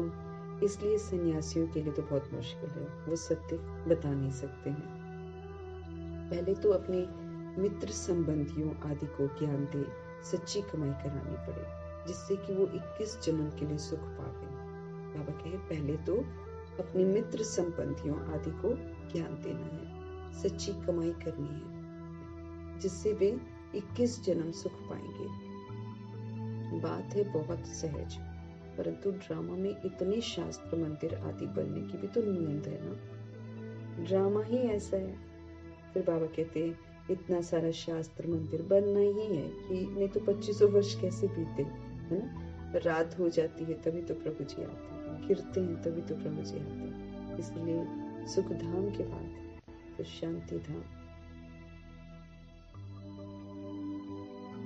बाबा कहते हैं मित्र संबंधियों को आदि को पहले तो अपने मित्र संबंधियों आदि को ज्ञान दे सच्ची कमाई करानी पड़े, जिससे वो 21 जन्मों का सुख पावे। बात है बहुत इजी सहज है, परंतु ड्रामा में बाबा कहे शास्त्र मंदिर आदि बनना ये भी तो नींद है। पतित दुनिया में रहने वाले कहते हैं अब पावन दुनिया में चलो। जिनको एहसास हो जाता है कि हम पतित हैं, जिनको ये एहसास हो जाता है कि हम पतित दुनिया में हैं, तो पतित दुनिया में रहने वाले कहते हैं कि भगवान को कि अब हमको पावन दुनिया में ले चलो। सत्य को 5000 वर्ष हुए, उन्होंने तो कलयुग की आयु ही लाखों वर्ष कह दी है, तो फिर मनुष्य कैसे समझे कि सुख धाम कहाँ है? बाबा क्या कह रहे हैं? सत्य को 5000 वर्ष हुए, उन्होंने तो कलयुग की आयु ही लाखों वर्ष कह दी है, तो फिर मनुष्य कैसे समझे कि ये सुख धाम कहाँ है, कब होगा? वो तो कहते हैं महाप्रलय होती है तब फिर सत्युग होता है। वो तो ऐसा कहते थे। पहले पहले श्री कृष्ण अंगूठा चूसता सागर में पीपल के पत्ते पर आता है, अब कहाँ की बात कहाँ ले गए। अब बाप कहते हैं ब्रह्मा के द्वारा मैं सभी वेदों शास्त्रों का सार सुनाता हूँ। बाबा क्या कहते हैं? ब्रह्मा के द्वारा मैं सभी वेदों का शास्त्रों का एसेंस सुनाता हूँ। इसलिए विष्णु की नाभि कमल से ब्रह्मा को दिखाते और फिर हाथ में शास्त्र भी दे दिए हैं, हाथ में शास्त्र भी दे दिए हैं। अब ब्रह्मा तो जरूर यहाँ पर होगा ना, बाबा कहें सूक्ष्म वतन में तो शास्त्र नहीं होंगे, तो ब्रह्मा यहाँ होना चाहिए। विष्णु लक्ष्मी नारायण के रूप में भी तो यहाँ होते हैं ना। विष्णु और लक्ष्मी नारायण जो हैं वो भी तो इसी दुनिया में होते हैं, तो प्रजापिता ब्रह्मा भी यहीं पर होते हैं। ब्रह्मा ही सो विष्णु बनता है, फिर विष्णु सो ब्रह्मा बनते हैं। तो अब ब्रह्मा से विष्णु निकलता व विष्णु से ब्रह्मा निकलता, ये सब समझने की बातें हैं। परंतु इन बातों को समझेंगे वो जो अच्छी रीति से पढ़ेंगे, उनको समझ में आएगा कि कैसे ब्रह्मा से विष्णु बनते हैं, फिर विष्णु से फिर क्षत्रिय बनेंगे, फिर वैश्य बनेंगे, फिर शूद्र बनेंगे, फिर बाबा आएंगे ब्राह्मण बनाते हैं, फिर ब्राह्मण से फरिश्ता, फरिश्ता से देवता बनते हैं, ब्रह्मा से विष्णु बनते, फिर विष्णु से ब्रह्मा लॉन्ग जर्नी में उतरती कला में आते जाते हैं। तो ये सब समझने की बातें हैं, परंतु इन बातों को समझेंगे वो जो अच्छी रीति पढ़ेंगे। हमारे शिव बाबा कहते हैं जब तक तुम्हारा शरीर छूटे तब तक समझते ही रहेंगे, तुम बिल्कुल ही 100% बेसमझ कंगाल बन पड़े हो। उनको समझ देते हैं कि तुम बिल्कुल ही 100% बेसमझ बन गए थे, और फिर ये बेसमझी ने हमको क्या कर दिया था, कंगाल बना दिया था। हम चरित्र से कंगाल बन गए थे। तुम ही समझदार देवी देवता थे, अब फिर से तुम देवी देवता बन रहे हो। तुम ही समझदार थे, तुम ही देवी देवता थे, अब फिर से तुम देवी देवता बन रहे हो। मनुष्य तो बना ना सके। तुम सो देवता थे, फिर 84 जन्म लेते लेते एकदम कलाहीन हो गए। बाबा स्मृतियां दिला रहे हैं कि आप ही कभी देवता भी थे और फिर 84 जन्म लिए, उसमें फिर एकदम आप कलाहीन हो गए। तुम सुखधाम में बहुत चैन में थे, अब तुम बेचैन हो, क्योंकि आत्मा जब जब अपने स्वधर्म के विपरीत जाती है तो बेचैन रहती है। अभी भी देह के भान में आकर, देह के अभिमान में आकर अगर स्वधर्म के विपरीत पाठ बजाती है तो अच्छा थोड़ी फील करती है, दुखी फील करती है वो। तो बाबा कह रहे हैं तुम सुखधाम में बहुत चैन में थे, अब बेचैन हो। तुम 84 जन्मों का हिसाब बता सकते हो। इस्लामी, बौद्धी, सिख, ईसाई, मठ, पंथ सब कितना जन्म लेंगे, ये हिसाब निकालना तो सहज है। स्वर्ग के मालिक तो भारतवासी ही बने। ये सारे जो इस्लामी बौद्धि हैं ये सब बाद में शुरू होता है, लेकिन बाबा कहते हैं स्वर्ग के मालिक तो भारतवासी ही बने। जो भारत को स्वर्ग बनाते हैं वही भारतवासी कहलाते हैं, और वही फिर स्वर्ग में जाते हैं, स्वर्ग का मालिक बनते हैं। भारतवासी सबको नहीं बोलते, भारतवासी वही हैं जो भारत को स्वर्ग बनाते हैं। स्वर्ग के मालिक तो भारतवासी ही बनेंगे। सैपलिंग लगती है ना, अभी बाबा हमको शूद्र लाइफ से निकालकर ब्राह्मण बनाते, तो ये क्या करते हैं, सैपलिंग लगाते हैं ना, पुराने से निकालकर फिर नए की तरफ लगाते हैं। ये है समझाने। खुद समझ जाए तो फिर पहले अपने माता पिता बहन भाइयों को ज्ञान देना पड़े। पहले हम खुद अच्छे से समझ जाएं तो फिर सबसे पहले कहाँ, जो घर में साथ में रहती है वो सोल्स को परिचय देना है। गृहस्थ व्यवहार में रहते कमल फूल समान। अब गृहस्थ व्यवहार में जब रहते हैं तो हमको कमल फूल की तरह रहना है। फिर चैरिटी बिगिंस एट होम। गृहस्थ व्यवहार में रहते कमल फूल के समान रहना है। बाबा कहे फिर चैरिटी बिगिंस एट होम। पियर घर, ससुर घर को नॉलेज सुनानी पड़े। धंधे में भी पहले अपने भाइयों को ही भागीदार बनाते हैं। यहाँ भी ऐसे ही है, ये भी तो धंधा है ना, ये सच्चा धंधा है।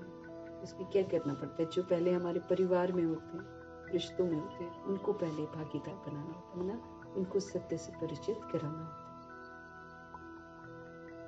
यहाँ भी ऐसे ही गायन भी है। कन्या वो जो पियर और ससुर घर का उद्धार करे, उसको कन्या बोलते हैं। अपवित्र जो है वो उद्धार कर नहीं सकते। जो अपवित्र है वो किसी का उद्धार नहीं कर सकता। जो पवित्र होते हैं आत्माएं, वही उद्धार कर सकते हैं। तो बाबा कहते हैं ये जो गायन है ना, कि कन्या वो जो पियर और ससुर घर का उद्धार करे। अपवित्र तो उद्धार कर नहीं सकते, फिर कौन सी कन्या की बात हो रही? कि ब्रह्मा की कन्या ब्रह्मा कुमारी है। यहाँ अधर कन्या, कुवारी कन्या का मंदिर भी बना हुआ है। आबू में अधर कन्या का भी है, जो शादियां होती हैं फिर उसके बाद बाबा का बनते हैं, बाबा का ज्ञान बाद में मिलता है, लेकिन जो फिर प्रतिज्ञा करते हैं और फिर उसको निभाते हैं, उसको अधर कन्या बोलते हैं। तो आबू में अधर कन्या का भी मंदिर है, तो कुंवारी कन्या का भी मंदिर बना हुआ है। तो यहाँ तुम्हारे यादगार बने हुए हैं। हम फिर से आए हैं भारत को स्वर्ग बनाने के लिए। हम फिर से आए हैं भारत को क्या करने, स्वर्ग बनाने के लिए। तो ये दिलवाड़ा मंदिर बिल्कुल एक्यूरेट है। ऊपर में स्वर्ग दिखाया हुआ है, स्वर्ग है तो यहाँ ही है। ऊपर में स्वर्ग दिखाया गया, स्वर्ग है तो यहाँ ही है। राजयोग की तपस्या भी यहाँ ही होती है। जिन्हों का मंदिर है उन्हों को ये जानना तो चाहिए ना। अब अंदर जगत पिता, जगत अम्बा, आदि देव, आदि देवी बैठे हैं। ओके, तो चले जाओ दिलवाड़ा टेम्पल में, ये बिल्कुल एक्यूरेट है। इसकी छत जो है उसमें सीलिंग जिसको बोलते हैं वो वाली छत के ऊपर वाला छत नहीं, जो सीलिंग होती है ना, उसमें भारत को स्वर्ग जो है ना, स्वर्ग दिखाया हुआ है। ऊपर में स्वर्ग दिखाया है। स्वर्ग है तो यहाँ ही, लेकिन उसमें दिखा दिया ना, नीचे तप कर रहे हैं राजयोगी बैठे हैं और ऊपर में स्वर्ग है। मना राजयोगी जो होते हैं, राजयोगी बनकर ही हम स्वर्ग की क्रिएशन करते हैं। बाबा कहते हैं हम फिर से आए हैं, हम फिर से आए हैं भारत को स्वर्ग बनाने के लिए। ये दिलवाड़ा मंदिर बिल्कुल एक्यूरेट है। ऊपर में स्वर्ग दिखाया है, स्वर्ग है तो यहाँ है। राजयोग की तपस्या भी यहाँ पर ही होती है। जिन्हों का मंदिर है, जिन्हों को ये पहचान तो चाहिए ना।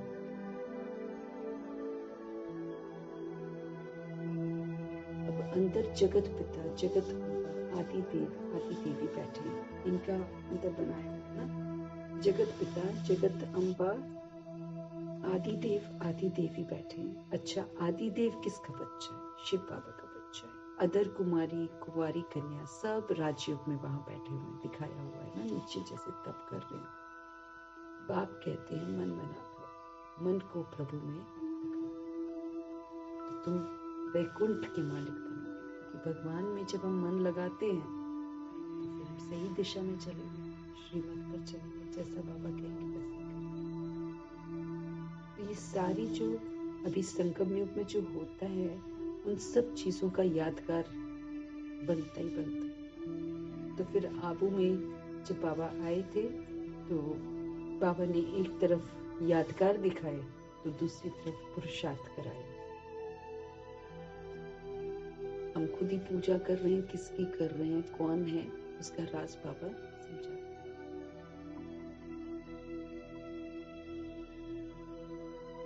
तो बाबा कह रहे हैं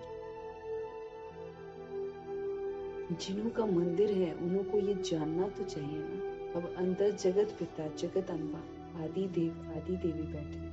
अच्छा, आदि देव फिर किसका बच्चा है? शिव बाबा का। अधर कुमारी, कुंवारी कन्या सब राजयोग में बैठे हैं। बाबा कहते हैं मन मना भव।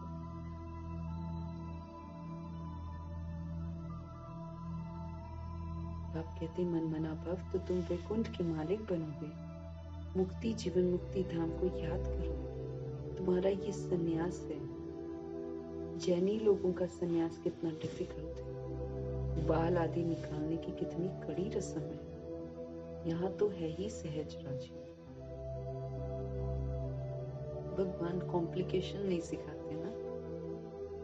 तो बाबा समझ देते हैं कि मन मना भव हो जाओ, मन को प्रभु में लगाओ तो सही दिशा में मन चलेगा, सही पुरुषार्थ होगा और फिर वैकुंठ का मालिक बन जाएंगे।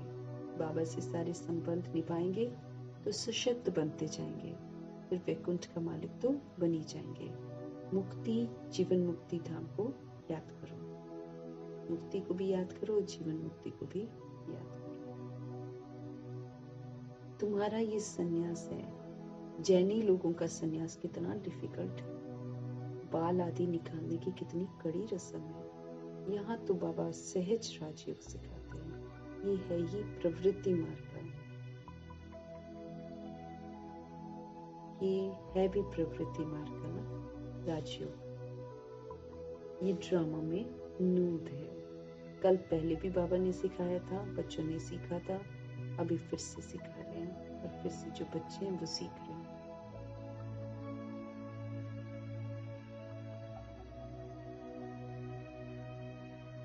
बाबा कहें ये है भी प्रवृत्ति मार्ग का राजयोग। ये ड्रामा में नूद है। कोई जैन मुनि ने बैठ अपना नया धर्म स्थापन किया, परंतु उसको आदि सनातन देवी देवता धर्म तो नहीं कहेंगे। बाबा कह रहे हैं कोई जैन मुनि ने बैठकर अपना नया कोई धर्म स्थापन किया, तो बाबा कहते उसको सनातन देवी देवता धर्म थोड़ी कहेंगे। वो तो अब प्रायलोप है। कोई ने जैन धर्म चलाया और चल पड़ा। बाबा कहते ये भी ड्रामा।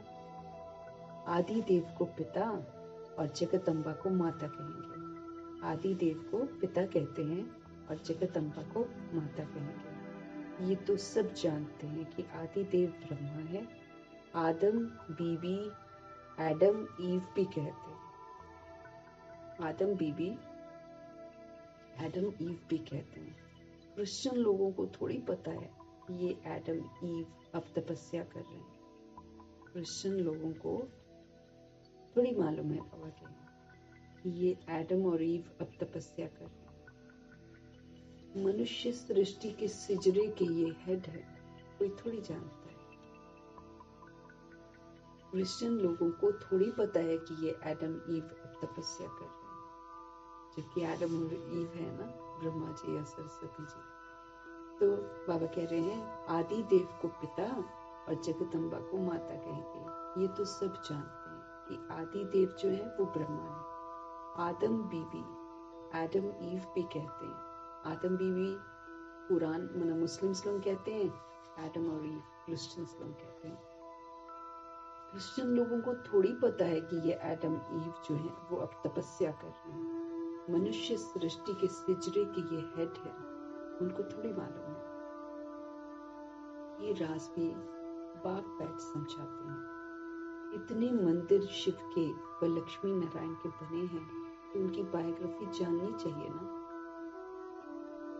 ये भी ज्ञान सागर बाप ही बैठकर समझाते हैं। परमपिता परमात्मा को ही नॉलेजफुल, ज्ञान का सागर, आनंद का सागर कहा जाता है। ये परमपिता परमात्मा की महिमा है। उनको ही नॉलेजफुल कहते हैं, ज्ञान का सागर कहते हैं, आनंद का सागर कहा जाता है। ये परमात्मा की महिमा कोई साधु संत आदि थोड़ी जानते हैं। अभी तो अब हमको समझ मिलता है ना कि भगवान कैसे, क्योंकि जो भी बाबा की महिमा है वो सारे कर्तव्य शिव पिता परमात्मा ने इस सृष्टि पर आकर संगम युग में करके दिखाया। ज्ञान के सागर हैं वो, उसका कर्तव्य भी यहाँ शांति का सागर है, सुख का सागर है, प्रेम का सागर है, आनंद का सागर है, शक्तियों का सागर है, सब गुणों के सागर हैं वो। ये सारा सबूत जो है ये शिव पिता परमात्मा ने सृष्टि पर आकर दिया है, तब उनकी महिमा आती है। पूरे विश्व की 800 करोड़ की आबादी को सुख, शांति, प्रेम, आनंद, शक्ति, सुख देने की क्षमता रखते हैं शिव बाबा, और सबको देकर मुक्त भी करते हैं, इसीलिए तो उनकी महिमा होती है। तो बाबा कह रहे हैं ये तो परमात्मा की महिमा है, ये साधु संत नहीं जानते, ये हम लोग भी नहीं जानते थे। ये बाबा ने आकर अब हमको बताया, और फिर बाबा प्रैक्टिकल में पाठ बजाते हैं, हम उसको अनुभव भी करते हैं, सबूत देते हैं, तब जाकर उनकी महिमा आती है। दुनिया वाले तो कह देते हैं कि परमात्मा सर्वव्यापी है, फिर बाबा कहते हैं महिमा फिर किसकी करे? अगर भगवान कण कण में है तो फिर महिमा किसकी करें?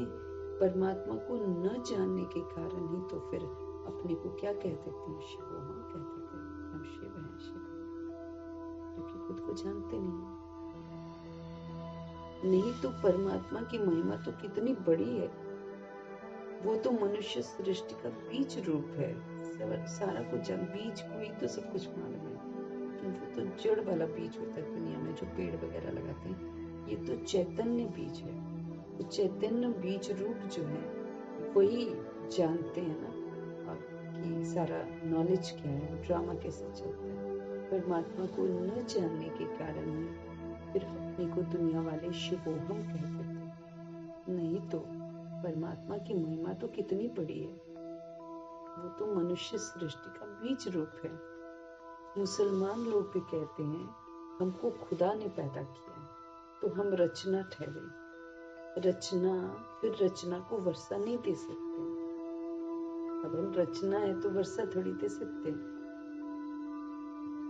क्रिएशन को क्रिएटर से वर्षा मिलता है। जो क्रिएशन होती है, रचना जो होती है, उसको क्रिएटर से वर्षा मिलता है ना, रचता से मिलता है। रचना को रचना से तो मिलेगा नहीं, तो साधु संत को फॉलो थोड़ी करना होता है, कोई थोड़ी किसी को वर्षा देता। तो क्रिएशन को क्रिएटर से वर्षा मिलता है, इस बात को कोई भी नहीं समझते हैं। वो बीज रूप जो है वो सत्य है, वो चैतन्य है, वो सृष्टि के आदि मध्य अंत का उनको ज्ञान है, सब कुछ है उनके पास। सिवाय बीज के आदि मध्य अंत का ज्ञान कोई मनुष्य मात्र में हो ही नहीं सकता।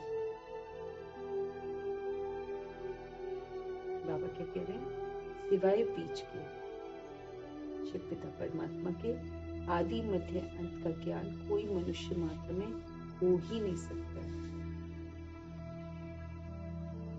बीज चैतन्य है तो जरूर नॉलेज उनमें ही होगी ना। जो चैतन्य है, जो लिविंग है, उन्हीं में तो नॉलेज होगी। वही आकर तुमको सारे सृष्टि के आदि मध्य अंत का नॉलेज देते। ये भी बोर्ड लगा देना चाहिए कि इस, बाबा कह रहे हैं बीज चैतन्य है, लिविंग है, तो जरूर नॉलेज उनमें ही होगी ना। वही आकर उनको सारी सृष्टि के आदि मध्य अंत का नॉलेज देते। ये भी बोर्ड लगा देना चाहिए कि इसको जानने से तुम सत्युग के चक्रवर्ती राजा अथवा स्वर्ग के राजा बन जाएंगे।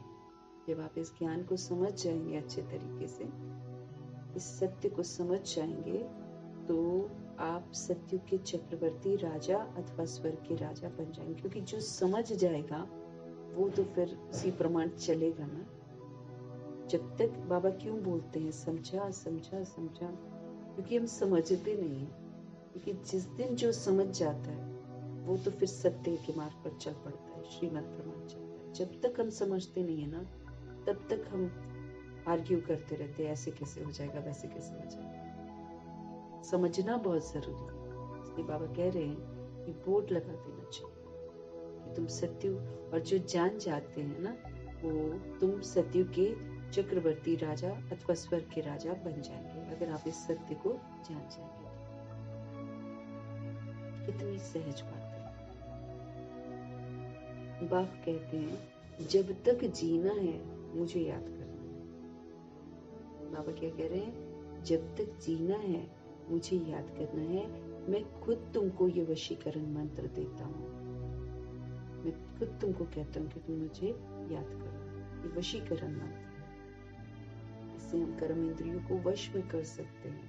हम सूक्ष्म शक्तियों को वश में करके उन्हें श्रीमत की लगाम से चला सकते हैं, उनको शीतल कर सकते हैं, उनकी चंचलता को समाप्त कर सकते हैं। ये वशीकरण मंत्र है कि अब एक शिव पिता परमात्मा को याद करो। अब तुमको याद करना है बाप को। याद से ही विक्रम विनाश होंगे। हम याद करेंगे ना, इसी से पाप कर्म विनाश होंगे। ये स्वदर्शन चक्र फिरता रहे तो माया का सिर कट जाएगा। ये वाला जो नॉलेज का चक्र है, बाबा कहते हैं ये स्वदर्शन चक्र फिरता रहे तो माया का सिर कट जाएगा। हम तुम्हारी आत्मा को पवित्र बना कर ले जाएंगे, फिर तुम सतो प्रधान शरीर। बाबा कहते तुम मुझे याद करो। याद से ही तुम्हारे जो 63 जन्मों के पाप है वो भस्म होंगे, फिर हम हल्के हो जाएंगे। ये जो स्वदर्शन चक्र है, ये जो आत्मा का दर्शन कराया है प्रभु जी ने, ये आत्मा के दर्शन का चक्र फिरता रहे तो क्या हो जाएगा? माया का सिर कट जाएगा। हम तुम्हारी आत्मा को पवित्र बनाकर ले जाएंगे, फिर तुम सतो प्रधान शरीर में। माया का सिर कट जाएगा। बाबा कहे स्वदर्शन चक्र फिरता रहे, नॉलेज फिरती रहे बुद्धि में कि मैं अनादि आदि सतोगुणी और सतयुगी देवात्मा हूँ। जब ये दर्शन जो है, मैं 5 स्वरूपों का दर्शन जो है जब बुद्धि में हमारा फिरता रहेगा, तो इससे हम माया का सिर काट सकते हैं, है ना। देह अभिमान अहंकार जो है उसका गला कट जाएगा, है ना। वो समझ जो है कि माया की समझ जो हमारी बुद्धि में है, वो माया की परत उतर जाए।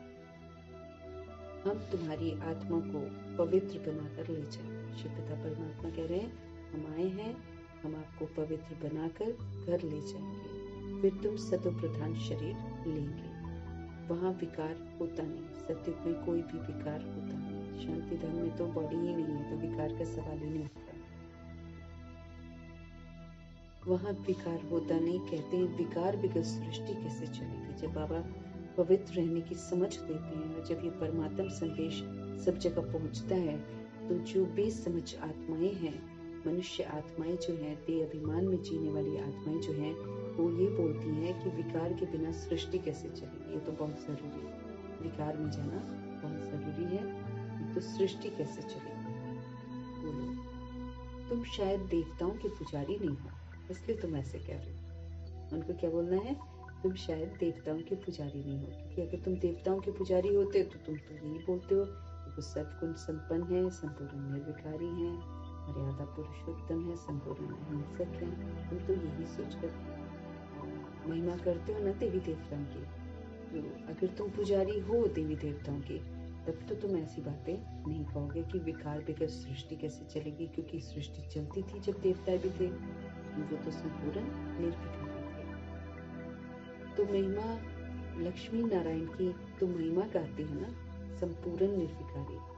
जगत अम्बा जगत पिता निर्विकारी हैं, राज्यों की तपस्या कर पतित से पावन स्वर्ग के मालिक बने हैं। तपस्या करते ही हैं पुण्य आत्मा बनने के लिए। अब कह रहे हैं तुम शायद देवताओं के पुजारी नहीं हो, इसीलिए तुम कहते हो कि विकार बगैर सृष्टि कैसे चलेगी, क्योंकि जो देवताओं का पुजारी होता है वो तो उसकी महिमा करता है, उनकी महिमा करता है कि वो तो संपूर्ण निर्विकारी है। तो वो लक्ष्मी नारायण की तो महिमा गाते हैं, संपूर्ण निर्विकारी।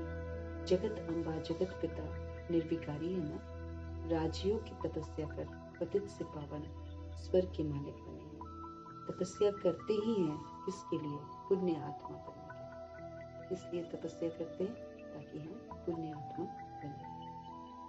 पुण्य आत्मा बनने के लिए तपस्या करते हैं।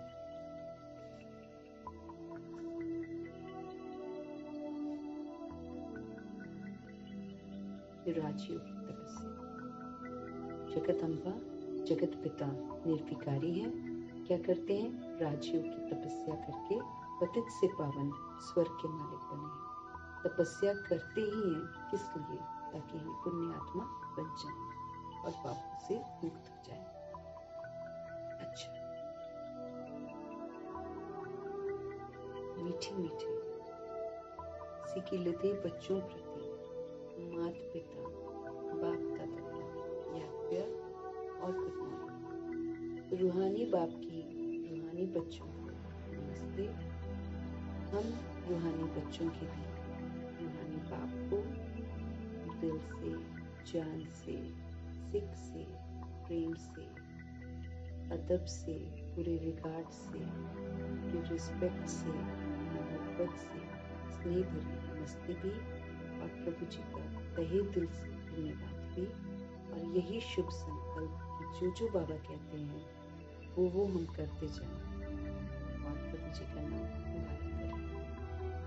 दुआओं के साथ आज की मुरली की धारणाएं हैं। इस पुरानी दुनिया को बुद्धि से भुलाने के लिए चलते फिरते अपने को शांति धाम का वासी समझना है। इस पुरानी दुनिया को बुद्धि से भुलाने के लिए चलते फिरते अपने को शांति धाम का वासी समझना है। शांति धाम और सुख धाम को याद कर हमको सच्ची कमाई करनी है और दूसरी सोच को भी कराना है। ये जो पुरानी दुनिया है, इसको बुद्धि से हमको भुलाना है।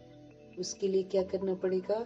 चलते फिरते बाबा कहते हैं अपने को शांति धाम का वासी समझो कि मैं शांति धाम की रहवासी हूँ। शांति धाम और सुख धाम को याद कर सच्ची कमाई करनी है और फिर दूसरी सोल्स को भी जरूर लाना है, क्योंकि याद करेंगे तो बुद्धि में आएगा ना कि हम कौन है, कहाँ के रहने वाले हैं और हम किसके हैं। जब तक याद नहीं करेंगे कहाँ बुद्धि में बैठेगा। एक बार मुरली पढ़ने से थोड़ी हो जाएगा, फिर जो मुरली में बाबा बोल रहे हैं उसको फिर चलते फिरते करना पड़ेगा। तभी तो बाबा विधि बताते हैं, तो विधियों को अपनाना है, धारणा ही करनी है ये कि बुद्धि से पुरानी दुनिया को भुला देना है और फिर चलते फिरते अपने को शांति धाम का वासी समझना है। शांति धाम और सुख धाम को याद कर हमको सच्ची कमाई करनी है और दूसरी सोल्स को भी करानी है। राजयोग की तपस्या करके स्वयं को पुण्य आत्मा बनाना है, क्योंकि राजयोग की तपस्या करके ही पुण्य आत्मा बन सकते। तपस्या मतलब क्या है? तप करना। तप करना मतलब दृढ़ संकल्प से जो बाबा सत्यता और दिव्यता की सभ्यता सिखाते हैं उसको यूज करना। दुनिया चाहे कुछ भी करे, उसके लिए फिर बाबा कहते हैं राजा बनो, मालिक बनो। किसका? अपने शरीर रूपी रास्ते। राजा बनो और योग किसके साथ रखो? प्रभु परमपिता परमात्मा संयोग। तो राजयोग की तपस्या करके स्वयं को क्या करना है? पुण्य आत्मा तप करना है ना, कि मना स्थिर रहना कि यही हमको करना है, जो बाबा कह रहे हैं बस वही करना है। तो राजयोग की तपस्या कर स्वयं को पुण्य आत्मा बनाना है। राजा बनकर योग किसके साथ? आत्मा मालिक राजा बन गई है प्रकृति में। जब हम अकाल तख्त पर विराजमान है, जब हमको ये वाली अवेयरनेस हो जाती है, तो फिर हमारा योग किसके साथ लग जाता है? परमपिता परमात्मा के साथ लग जाता है। तो जब आत्मा अपनी सीट पर स्थित हो जाती है तो भगवान के साथ योग, इसलिए इसको राजयोग कहते हैं। और फिर राजा बनकर श्रीमत की लगाम से कर्म इंद्रियों से हर कार्य कराना है, सूक्ष्म शक्तियों से हर कार्य कराना है, फिर पिलर बन जाना है। बाबा कहते हैं उसको तपस्या बाबा बोलते हैं, राजयोग की तपस्या। उसमें फिर अडिग हो जाना है। फिर तूफान भी आएंगे, परिस्थितियां भी आएंगी, ऑपोजिशन भी आएगा, लेकिन भगवान ने क्या बोला? तप करो। तो राजयोग की तपस्या करने वाली जो सोल्स हैं वो तो फिर अपने स्वधर्म में टिक जाते हैं।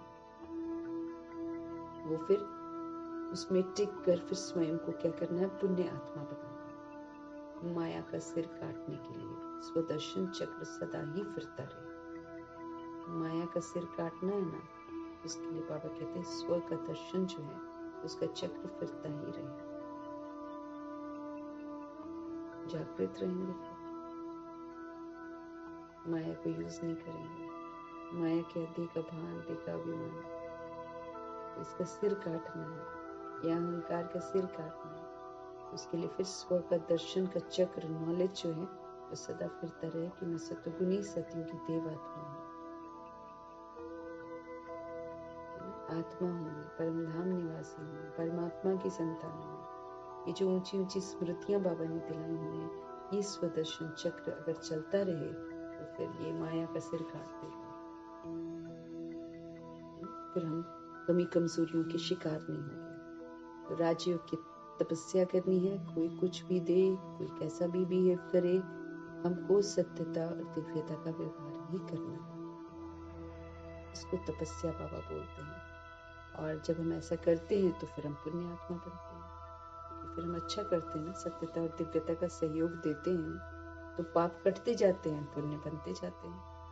फिर माया का सिर काटने के लिए बाबा कहते हैं स्वदर्शन चक्र की नॉलेज हमेशा बुद्धि में फिरती रहे कि मैं सतोगुणी आत्मा हूँ और फिर मैं सत्युग की देवात्मा हूँ, मैं परम धाम निवासी हूँ।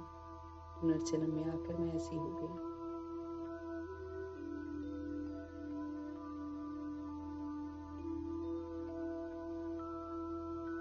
सतगुरु जी का आज का वरदान। संपन्नता के द्वारा सदा संतुष्टता का अनुभव करने वाले संपत्तिवान भव। ज्ञान से, गुणों से, शक्तियों से हमको कंप्लीट बनना है, रिच बनना है।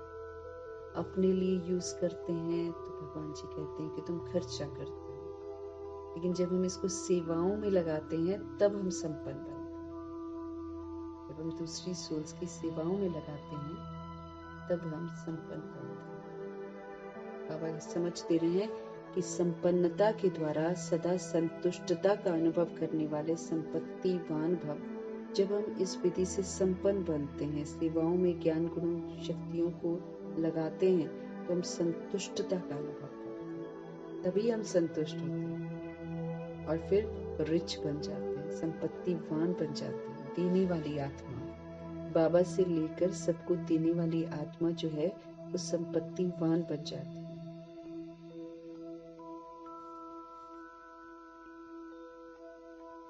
स्वराज्य की संपत्ति, अपने ऊपर राज्य करना है ना, स्व पर राज्य की जो संपत्ति है वो है ज्ञान, गुण और शक्तियां। ये हमारी प्रॉपर्टी है। किसकी? आत्मा की। आत्मा के राज्य की जब हम आत्मा समझकर पाठ बजाते हैं तो हम स्वराज्य है, अधिकारी हैं। तो स्वराज्य की संपत्ति जो है, दौलत जो है वो है ज्ञान, परमात्म ज्ञान, फिर है गुण और फिर है शक्तियां। जो इन सर्व संपत्तियों से संपन्न स्वराज्य अधिकारी है वो सदा संतुष्ट। जो इन सर्व संपत्तियों यानी कि ज्ञान, गुण, शक्तियां, जो इन सर्व संपत्तियों से संपन्न है, रिच है, स्वराज्य अधिकारी है, वो फिर संतुष्ट रहता है, क्योंकि सबको सुख दे रहा है ना, सबको ज्ञान का सहयोग दे रहा है, समझ का सहयोग दे रहा है, गुणों का सहयोग दे रहा है, शक्तियों का सहयोग दे रहा है, दुआएं लिए जा रहा है, तो वही तो संतुष्ट होगा। उसके पास अप्राप्ति का कोई नाम निशान नहीं होगा। इसको कहा जाता है संपत्तिवान।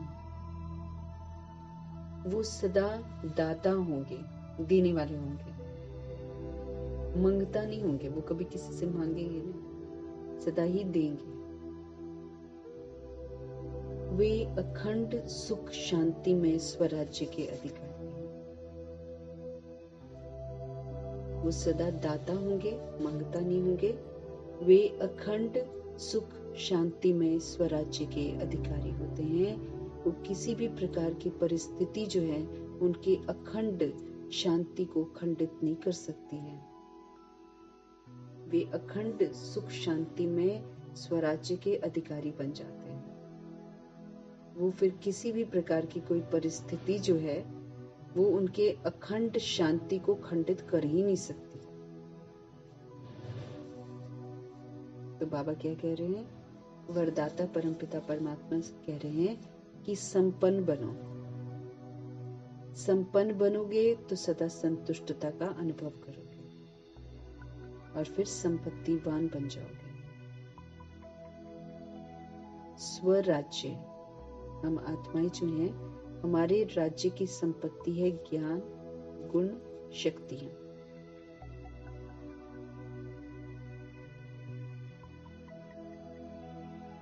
बाबा कह रहे हैं स्वराज्य की संपत्ति ज्ञान है, गुण है, शक्तियां हैं।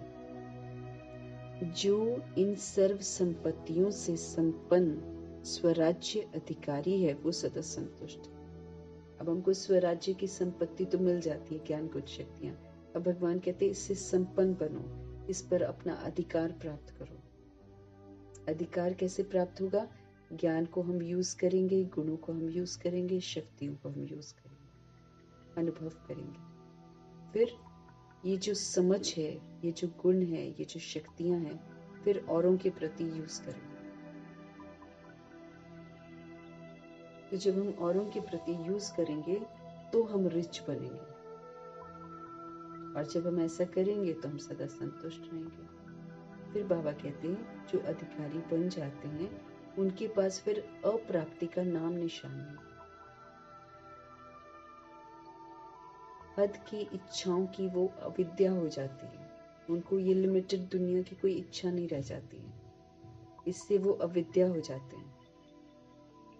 इसको कहा जाता है संपत्तिवान। कोई भी दुनियावी इच्छा उनके अंदर नहीं होती। वो इतने ज्यादा संतुष्ट हो जाते हैं ज्ञान गुण शक्तियों से कि उनको विनाशी हद की इच्छाओं का आकर्षण ही नहीं होता है। उस अविद्या हो जाती है, उनको मालूम ही नहीं है कि इच्छाएं होती क्या है। बाबा कहते तब कहते हैं संपत्तिवान। जो सर्व इच्छाओं से मुक्त हो जाता है उसको कहते हैं संपत्तिवान। वो फिर सदा कैसे होंगे? वो सदा दाता होंगे, देने वाले। वो कभी भी मंगता नहीं बनेंगे, किसी से कुछ नहीं मांगेंगे। वे अखंड सुख शांति में स्वराज्य के अधिकारी होते हैं। वो अखंड सुख शांति में स्वराज्य के फिर अधिकारी बन जाते हैं। माना उनका सुख शांति कोई खंडित नहीं कर सकता है। किसी भी प्रकार की परिस्थिति आ जाए तो उनकी अखंड शांति को खंडित नहीं कर सकती है। कितनी मर्जी आ जाए परिस्थितियां, वो अचल अडोल रहते हैं। उनकी शांति कभी भंग नहीं होती फिर, क्योंकि अखंड शांति उन्होंने अपने जो जो है ना खजाना है ना, ये इसको पूरा अखुट जमा किया होता है। इच्छाएं खत्म, इसलिए उनके पास अप्राप्ति का तो कोई नाम निशान नहीं है। और उन्होंने ज्ञान गुण शक्तियों से अपने आप को धनवान बना रखा है। वो फिर सदा ज्ञान गुण शक्तियों का सहयोग देते रहते हैं, कभी किसी से मांगते नहीं है।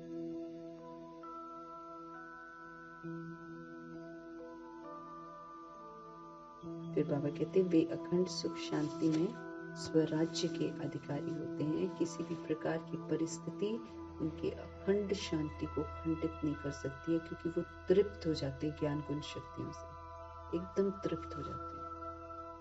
उनको देने में बड़ा आनंद आता है। वो कभी भी एक्सपेक्ट नहीं करेंगे कि कोई उनके साथ अच्छा बिहेव करे, वो सबके साथ अच्छा बिहेव करे। इच्छा मात्रम अविद्या हो जाती है। बाबा कहते हैं ऐसे अखंड सुख शांति में स्वराज्य के अधिकारी बनो, ताकि कोई भी परिस्थिति आपकी जिंदगी में आ जाए वो आपकी शांति को भंग ना कर सके। आपकी तरफ से सबको शांति का सहयोग मिलता रहे।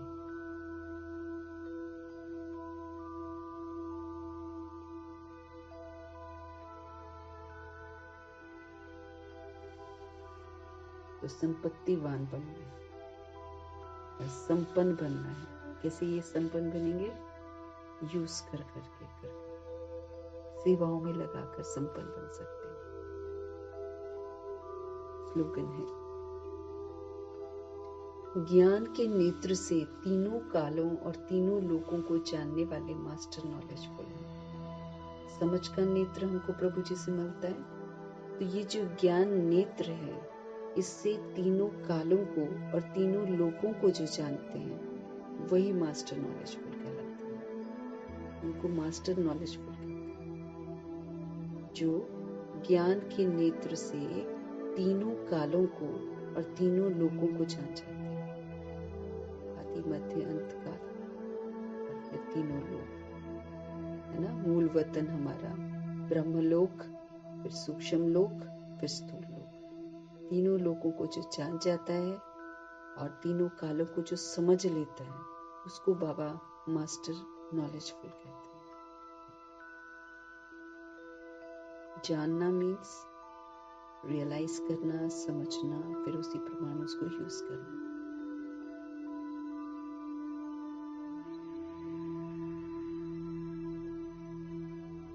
मीठे मीठे परमपिता परमात्मा जी का हम सब धन्यवाद करेंगे। ब्रह्मा माँ का धन्यवाद, जगदम्बा माँ का धन्यवाद, अष्ट रत्नों का धन्यवाद, नवग्रहों का धन्यवाद, एडवांस पार्टी की सोल्स का धन्यवाद, बची हुई 16,108.33 करोड़ आत्माओं में से सभी आत्माओं का धन्यवाद।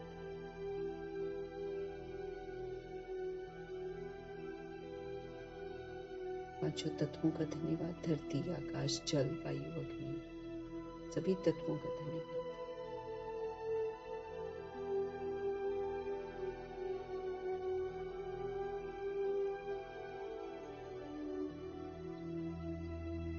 ड्रामा, प्रकृति, माया, यमदूत, करोड़ों की आबादी का धन्यवाद करते हैं। फिर साधनों का धन्यवाद, साधन बनाने वालों का धन्यवाद,